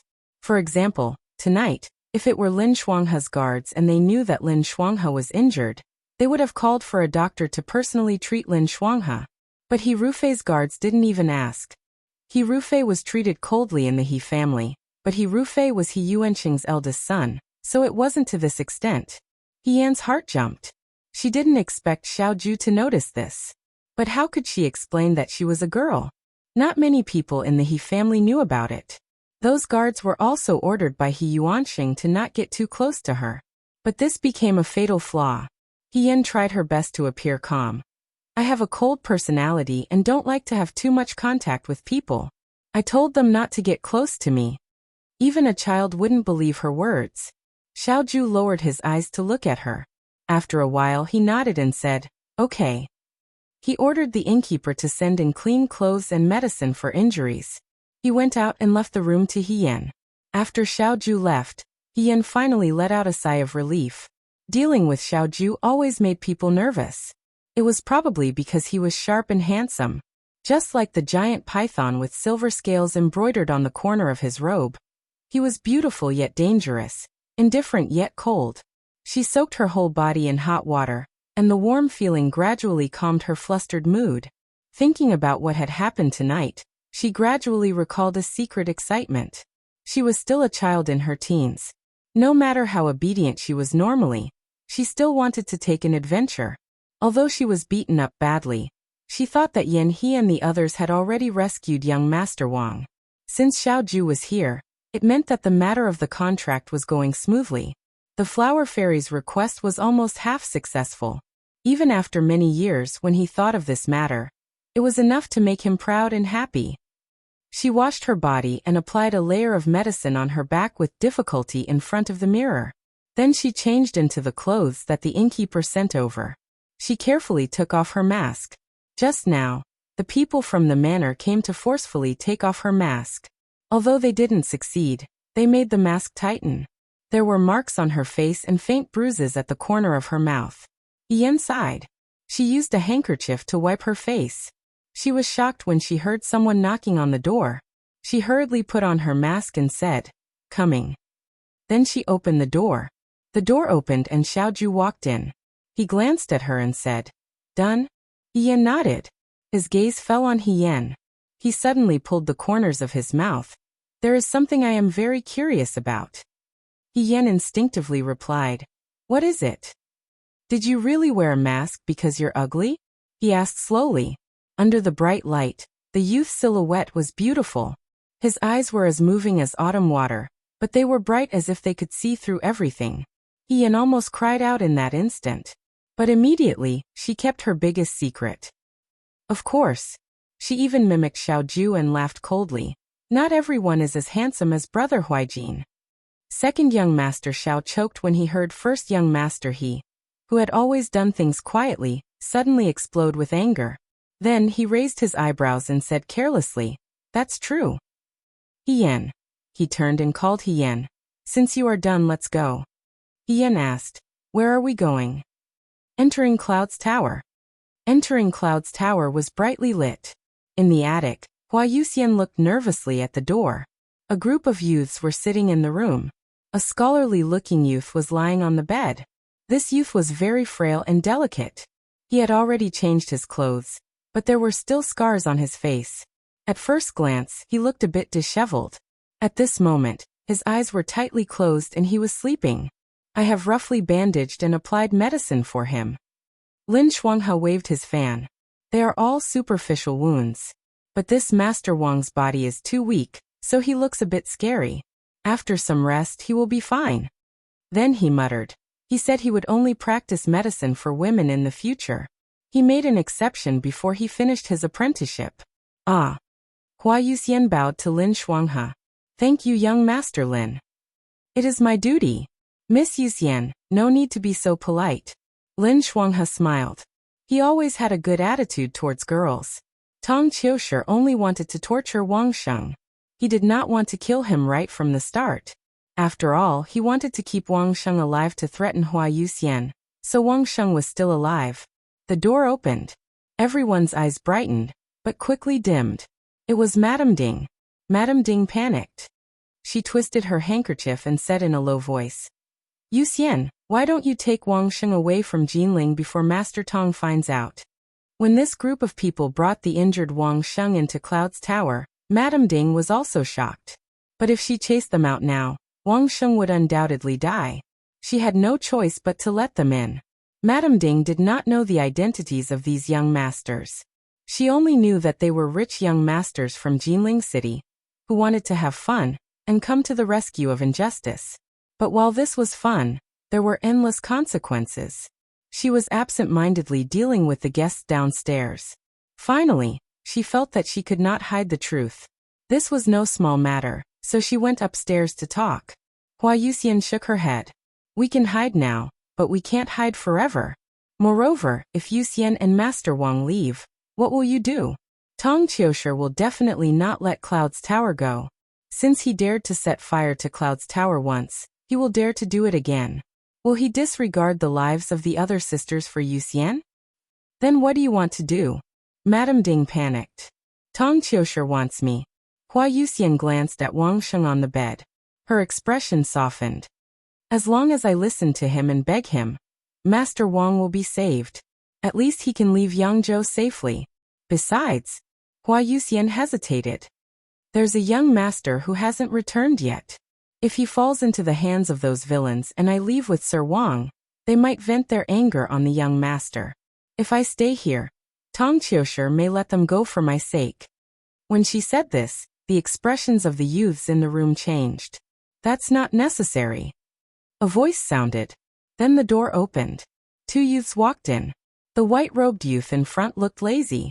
It's not to the point of sacrificing you. Huaijin. Brother He. Suddenly, a clamor of voices rang out in the room. Then, all the youngsters gathered around with a hula sound. I knew that Brother Huaijin would definitely be able to rescue Brother He. Brother He is blessed by the heavens. How could he be so easily caught? Brother He, are you alright? Are you hurt? Yan was stunned. It was the first time she was treated like the moon surrounded by stars. It was also the first time she was cared for like this. For a moment, he was overwhelmed by the favor and almost forgot about the fact that he had been abandoned. Ian shuffled forward and scratched his head. His expression was very uncomfortable. He walked in front of her and said, sorry. Ian stilled. At that time, I was too panicked. Speaking of this, Yanhe's expression was vexed. I only cared about taking Master Wang away. I thought you would follow. I didn't think. He could not explain himself. He Rufei was really an insignificant person in the Xianchang dojo. For a proud son of heaven like him, He Rufei did not even enter his eyes. This time in Jinling City, He Rufei did not participate too much in the youth's activities. Sometimes if he did not take the initiative to speak, everyone would have forgotten that He Rufei was in this group of people. Therefore, when the villager made his move, none of them remembered that there was a sentry around. When they met up with the other group, Xiaoju looked at them and asked with a frown, why don't I see He Rufei? At this time, Yanhe and the rest remembered that they seemed to have forgotten about He Rufei. Yanhe was about to look for him when he was stopped by Xiaoju. Xiaoju looked at him lightly and said, I'll go. That look made him feel ashamed and unable to show his face. How could he leave his classmate behind? Was this what a gentleman would do? Moreover, He Rufei's skills were extremely weak and he was as timid as a mouse. If he fell into the group of people, he would not have a good time. The more he thought about it, the more scared he became. He was about to get on the horse when Xiaoju pulled him down. I'll go, Yanhe said. You can't do it alone, they have a lot of people. I'll go with the guards, Xiaoju said lightly. You take the others to entering Cloud's restaurant. Yanhe stared blankly as Xiaoju rode the horse and disappeared at the end of the street. His heart felt extremely uncomfortable. After arriving at entering Cloud's restaurant, he did not have the heart to do other things. He was thinking about He Rufei and was afraid that Xiaoju would not be able to save him if she was late, or not be able to save him at all. Until this moment. Seeing He Rufei appear safe and sound, Yanhe's heart finally relaxed. What followed was endless guilt and disdain towards himself. Hit me. The young man raised his head, his ponytail bouncing up and down. He was clearly apologizing, but he also showed an arrogant attitude. I'm sorry. Hien looked at him in shock and wanted to laugh. She held back her laughter and said, It's okay, Brother Huaijin came to save me. They did not have time to beat me up. I did not lose anything. Xiaoju's eyes moved slightly and laughed, but did not expose her lie. Hearing Hian's words, Yanhe breathed a sigh of relief and felt much better. A youth asked, Brother Huaijin, now that everyone is here and the contract is in our hands, Master Wang has been saved, what should we do next? Mother Ding was anxious. Since everyone is here, let's quickly send Master Wang out of Jinling. She knew that Hua Yuxian was right. Hua Yuxian was the most important.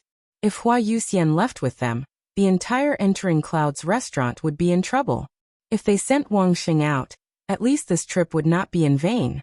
Hua Yuxian nodded and walked to Wang Sheng's side. Looking at her lover's face, her eyes were filled with longing and tears. After this parting, the mountains were high and the rivers were long. They would never meet again in this lifetime. She was just about to help Wang Xing up when suddenly, a sword blocked in front of her. Hua Yuxian looked up and saw the most handsome youth in the white robe sitting on the chair. He did not look at her and pointed the tip of his sword at her, blocking her way with the sword hilt. No need. Young master. Hua Yuxian did not understand. The youth looked at her calmly and smiled. Why are you running? They will be here soon. What? Mother Ding was shocked and trembled. Who are they? As if to prove his words, in the next moment there was a hurried knock on the door.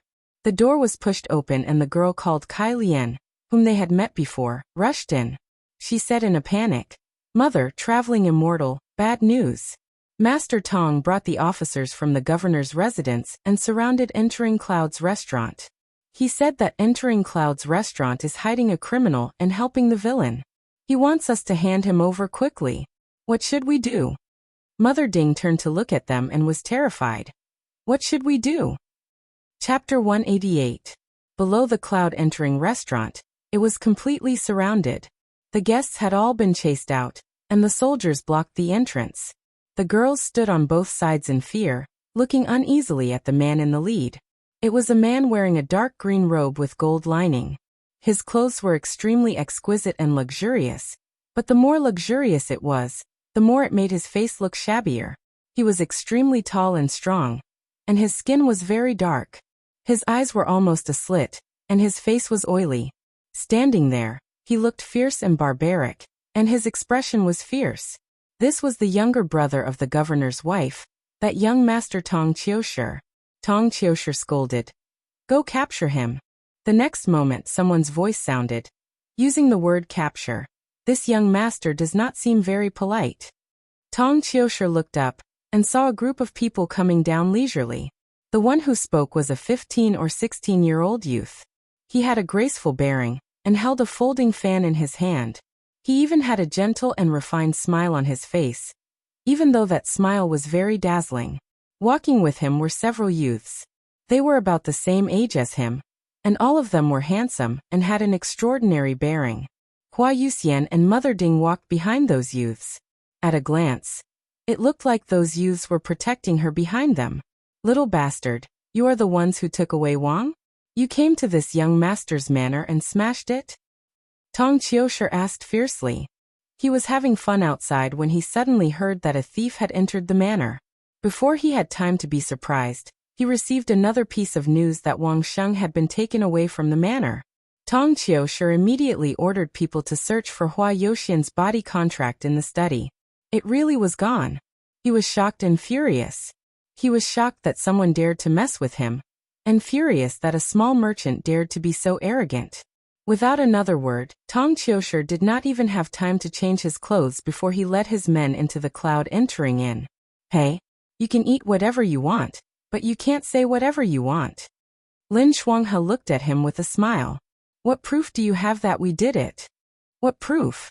Of course, it was because this group of people had actually swaggered around and told people to look for them at Entering Clouds restaurant.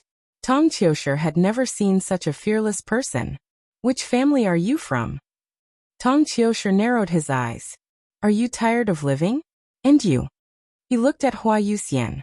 Bitch, it's your fortune that I've taken a liking to you. You've challenged my patience time and time again, and even colluded with outsiders to commit such shameless acts. Today, I'm going to catch all of you in one fell swoop and throw you into jail. I'm going to make you beg for death.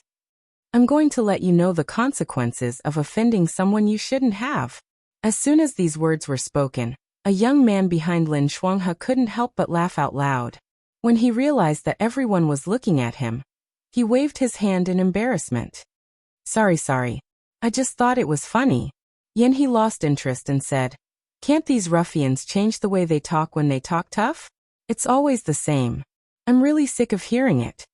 Tong Qiushi was furious that they didn't care about him like this. Take them down. The officers and soldiers behind her immediately stepped forward. Mrs. Ding was shocked. At this moment, suddenly, dozens of guards in black rushed out from all directions of entering Cloud's tower like ghosts. They stood in front of the youths and silently pulled out the sabers at their waists. The sabers shone brightly. In an instant, cold light overflowed and a murderous aura filled the air.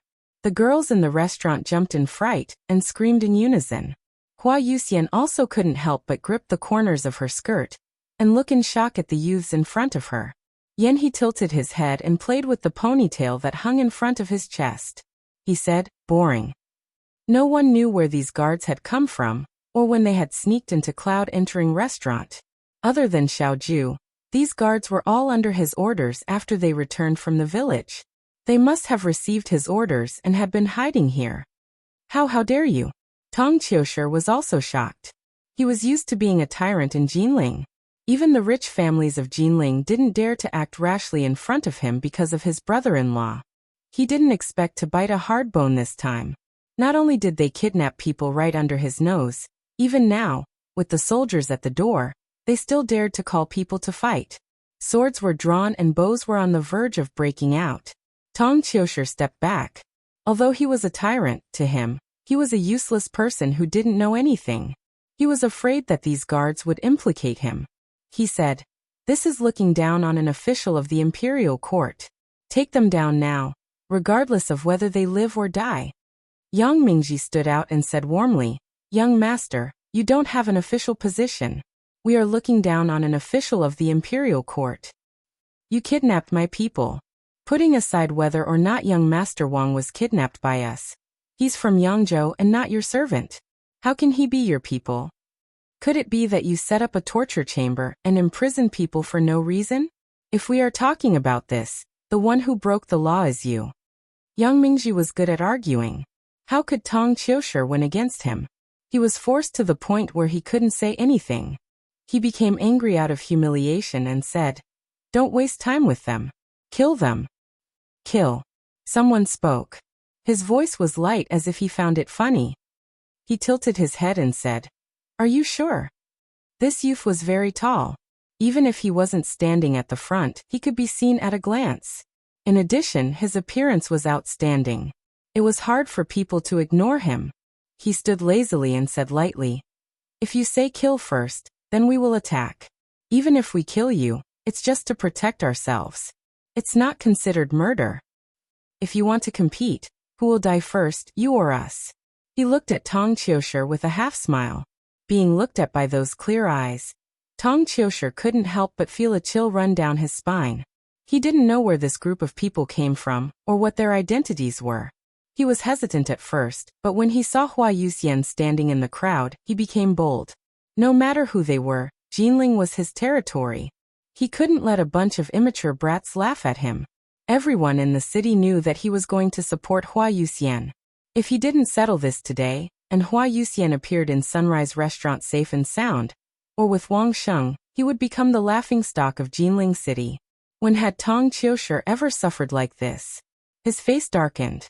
He gritted his teeth and said, "Kill." Before he could finish, another voice came from outside the door. "Stop. Everyone stop." Everyone turned around and saw a middle-aged man in an official's robe striding in. When they saw this person, the girls in the restaurant and Madame Ding quickly bowed and said respectfully, "Lord Lu." This was the governor of Jinling City, Lu Rue. When Tong Qiushi saw Lu Rue, he immediately went forward. He was tall and strong, but he acted like a child in front of Lu Rue.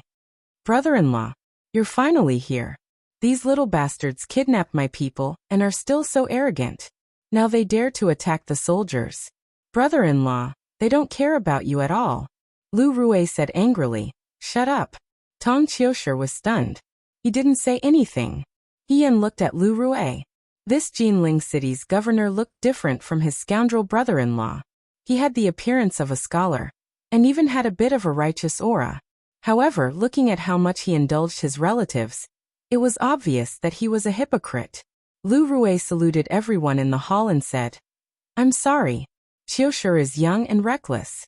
This is all a misunderstanding. Miss Yuxian, are you hurt? Hua Yuxian did not expect this arrogant and unapproachable governor to ask her so kindly today. She was confused for a moment and replied, Thank you for your concern. Everything is fine with Yuxian. Tong Qiushi was furious. These people came to cause trouble, but his brother-in-law didn't side with him.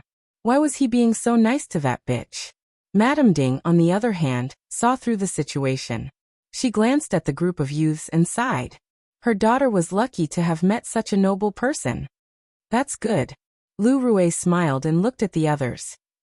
He asked, Young masters, you're not from Jinling, right? Where are you from? What are you doing in Jinling? Lu Rui's heart was pounding. Tonight, he was outside when he heard someone report that a thief had broken into the governor's residence. Lu Rui was shocked. Why would someone want to attack the governor's residence? Later, the servant reported that the flower Yoshian's contract was lost. Lu Rui had also heard about Tong Qiushi's matter. However, he had always turned a blind eye to these matters, and allowed Tong Qiushi to bully others.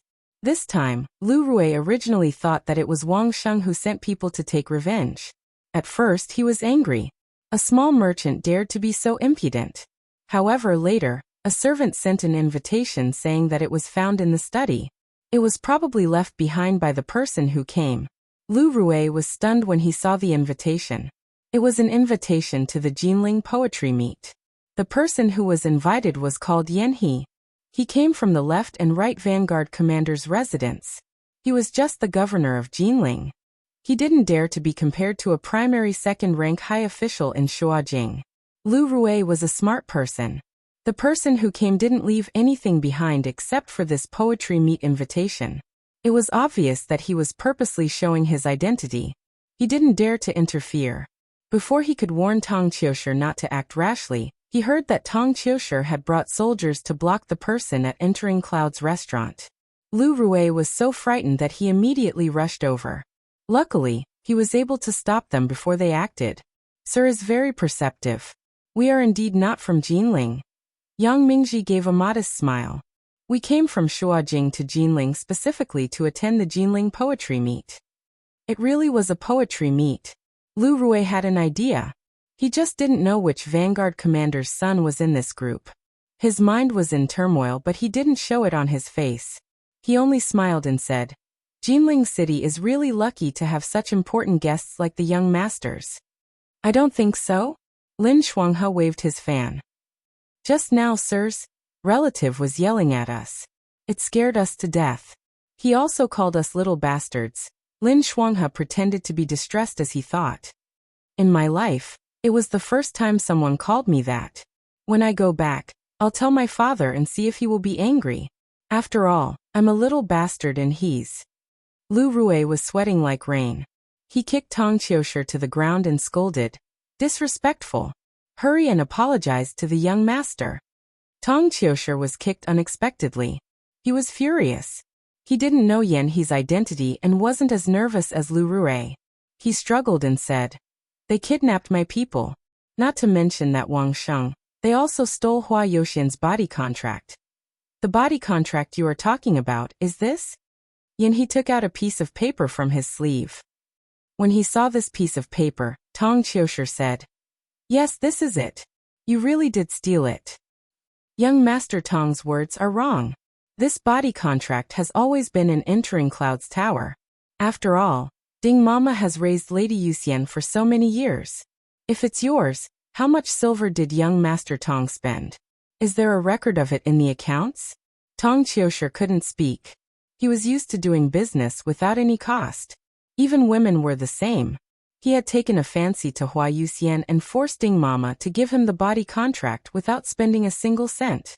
When he asked about the silver and the accounts, of course there was no trace. Lin Shuanghe laughed. Could it be that Ding Mama gave Lady Yuxian to you of her own accord? Such a living person, and she gave it to you for free. In our Shuajing, even if you give a cat or a dog, you have to give something in return. What, in your Jinling, you can give it away for free? Or... He changed the topic and his smile became brighter. Is this how it is in the governor's residence? This was accusing him of being greedy and accepting bribes. Lu Rui's expression changed. Without waiting for Tong Qiushi to retort, he immediately said, "This kid must be crazy to speak nonsense. The body contract is naturally in Lady Yuxian's hands. As for Lady Yuxian being Tong Qiushi's person, that is nonsense. Lady Yuxian is from entering Cloud's tower. The entire Jinling city knows that. She has nothing to do with our Lu family." Tong Qiushi still wanted to speak, but Lu Rui's quick-witted servant had already stepped forward and used a handkerchief to gag him. Yang Mingji's expression was gentle, as if he really believed Lu Rui's words. He kindly said, "I see. However, official Lu should teach your own cousin well, since he has nothing to do with Lady Yuxian. Yet he goes around saying that Lady Yuxian is from your Lu family. He even wants to kill us. In this way, won't Lord Lu be blamed for all the evil that young Master Tong does in the future? As the saying goes, one's glory is glory, one's loss is loss. Others will not differentiate between official Lu and young Master Tong. It will all be counted as official Lu's fault." This was a warning to him. Lu Rui broke out in cold sweat. Before he could think of a response, the young man with a high ponytail gave him a sideways glance and said in an unfriendly tone, "The flower fairy is our friend. Whoever bullies the flower fairy is going against us." He turned to Hua Yuxian. Although his eyes were looking at the beauty, his words were directed at Lu Rui and the others. "Lady Yuhua, if anyone makes trouble for you in the future, you can ask the commander of Shua Jing's vanguard to find me at the Yen residence. I will definitely stand up for you. And me." Lin Shuanghe smiled and said, "Although our Lin family has no soldiers, we know a few people in the palace. My grandfather often sees the Empress Dowager. Our Lin family can protect you for such a small matter. My father is the Minister of Internal Affairs, the Minister of Imperial Servants, the Minister of Revenue." Every time these youths said a name, Lu Rui's heart would tremble. In just a moment, his clothes were all soaked in sweat. Whether they were lying or not, he only needed to ask around at the Jinling poetry meet to find out. But even without asking, Lu Rui believed 80% of it. They all looked heroic and proud. If they were not from high officials, they would not dare to be so arrogant. They seemed to be talking to Hua Yuxian, but they were actually warning her. Lu Rui felt bitter. Who would have thought that a woman from a brothel could make so many young masters from high officials support her? Lu Rui squeezed out a smile and said, "Young masters, what are you talking about? Lady Yuhua is from Jinling. If anyone dares to bully her, Yingtian Prefecture will be the first to disagree. Why should we trouble young masters?" Lin Shuanghe smiled slightly. "Official Lu, you have to remember what you said today. A man's words cannot be taken back."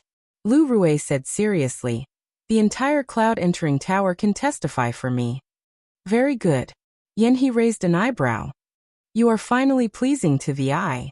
Lu Rui was angry at his disrespectful attitude, but he did not dare to say anything. Yang Mingji bowed to him. "Then in the future, please take care of Cloud entering tower and our friend, Lady Yuhua." Of course, of course." Lu Rui smiled. After a while of probing and exchanging greetings, Lu Rui took Tong Qiushi and the soldiers and left. Tonight, when he returned to the Lu family, how to teach Tong Qiushi a lesson was his business. Inside Cloud entering tower, Kai Lian closed the door. The tower exploded with cheers. The girls were very happy. Tong Qiushi had done many evil things in Jinling. The girls were angry but did not dare to say anything. Because of the Lady Yuhua incident, everyone was worried and afraid. Now that the dust had settled, Lu Rui left resentfully after being snubbed. It really made people proud. The Lady Yuhua walked in front of the youths. She was also very excited. With tears in her eyes, she suddenly knelt down and kowtowed to everyone. She said loudly, "Yuhua is unable to repay the great kindness of the young masters. If there is a next life, I will definitely work like an ox or a horse. I will not refuse. Lady Yuxian, please rise." Everyone was shocked. They scrambled to pull her up. They were somewhat proud but also a little uncomfortable. They all said, "This is what we should do. A real man should help when he sees injustice. The teachers in our academy teach us this." That Tong Qiushi is really despicable. But with us here, you do not need to fear them in the future. Mother Ding looked at them, and could not help but smile. She wondered what this group of youths was like. Although they all had their own little tempers, they did not have the frivolity of the aristocrats. Although ordinary people pursued and adored, they were mostly disdainful of the brothel girls. They would not take the initiative to say things like, "They are our friends." However, they spoke frankly and naturally, without the slightest hesitation. The Jinling poetry competition this time invited famous scholars from Dowei. Scholars from all over the world would gather here. Everyone had their own strengths.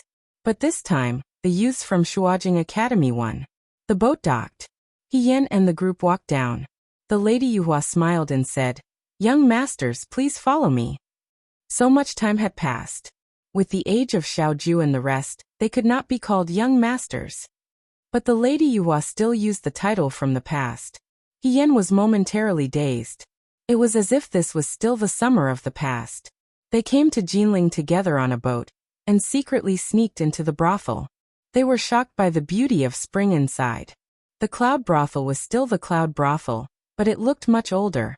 The signboard at the door was rewritten, but it was not as lively as before. Lin Shuanghe pointed at the signboard. These words, "There was a heavy rain last year." The Lady Yuhua smiled and said, "I heard that the signboard at the door was blown off.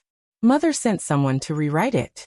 But I also feel that it is not as good as before. It used to be grand, but now it was neat and beautiful. It was not the old building of the past." They walked in with the group. Seeing the Lady Yuhua leading a group of people in, the girls inside were stunned. An older girl came forward and asked, "Lady Yuhua, look who this is?" The Lady Yuhua smiled and said. The girl looked at her in confusion. Ian also looked at her and was stunned. This girl was Kai Lian. She had also grown up a little. She did not have the same delicate attitude as before. She looked cold and elegant. Kai Lian looked at them in confusion for a while. She suddenly said, "They are the young masters from the past?" "That's right." Lin Shuanghe still remembered Kai Lian. He opened his fan and said with a smile, "Lady Kai Lian, it has been so many years. It can be seen that everyone still misses you." Kai Lian was also slightly excited. Day after day in the cloud brothel, there was not much difference. The matter of making Tong Qiushi suffer that year was probably the most shocking experience they had ever had in their lives. Those young masters from Shuajing all came from noble families that they did not even dare to imagine. They did not look down on them like normal young masters, and even said that they were friends. Occasionally, Kai Lian would wonder if that was just a dream. Now that she saw old friends, Kai Lian was so excited she could not speak. "We have guests. Go tell the kitchen to make a table of good food and wine." The Lady Yuhua smiled and said, "We will not leave until we are drunk." Kai Lian responded and hurried to the kitchen. The girls at the side looked at them curiously. Lin Shuanghe looked around. He did not see Mother Ding and asked, "Where did Mother Ding go? Since she is an old friend, we should say hello to her." Hearing this, the Lady Yuhua's eyes dimmed. After a while she said, "Mother Ding is no longer here." It turned out that 2 years after the Lady Yuhua went to Yangzhou with Wang Sheng, Mother Ding caught a cold, and could not get out of bed. It was originally thought to be a minor illness, but it got worse and worse. In the end it looked like she was about to die. Mother Ding did not have any children. In the cloud brothel, the one she loved the most was the Lady Yuhua. Kai Lian wrote a letter to the Lady Yuhua. When the Lady Yuhua heard the news, she wanted to rush back to visit. But at that time, she was already married to Wang Sheng. Although the Wang family was a business, they did not lack rules. Not to mention that she had to rush back to Jinling. Even the cloud brothel did not allow her to have anything to do with it. The Lady Yuhua was trapped in Yangzhou, and could not go out. She did not make it in time to see Mother Ding one last time. Mother Ding left with regrets. Before she left, she gave the cloud brothel to Kai Lian. Now Kai Lian was the Mother Lian of the cloud brothel. When everyone heard this, they could not help but sigh. That shrewd and fierce woman with a soft heart was no longer here.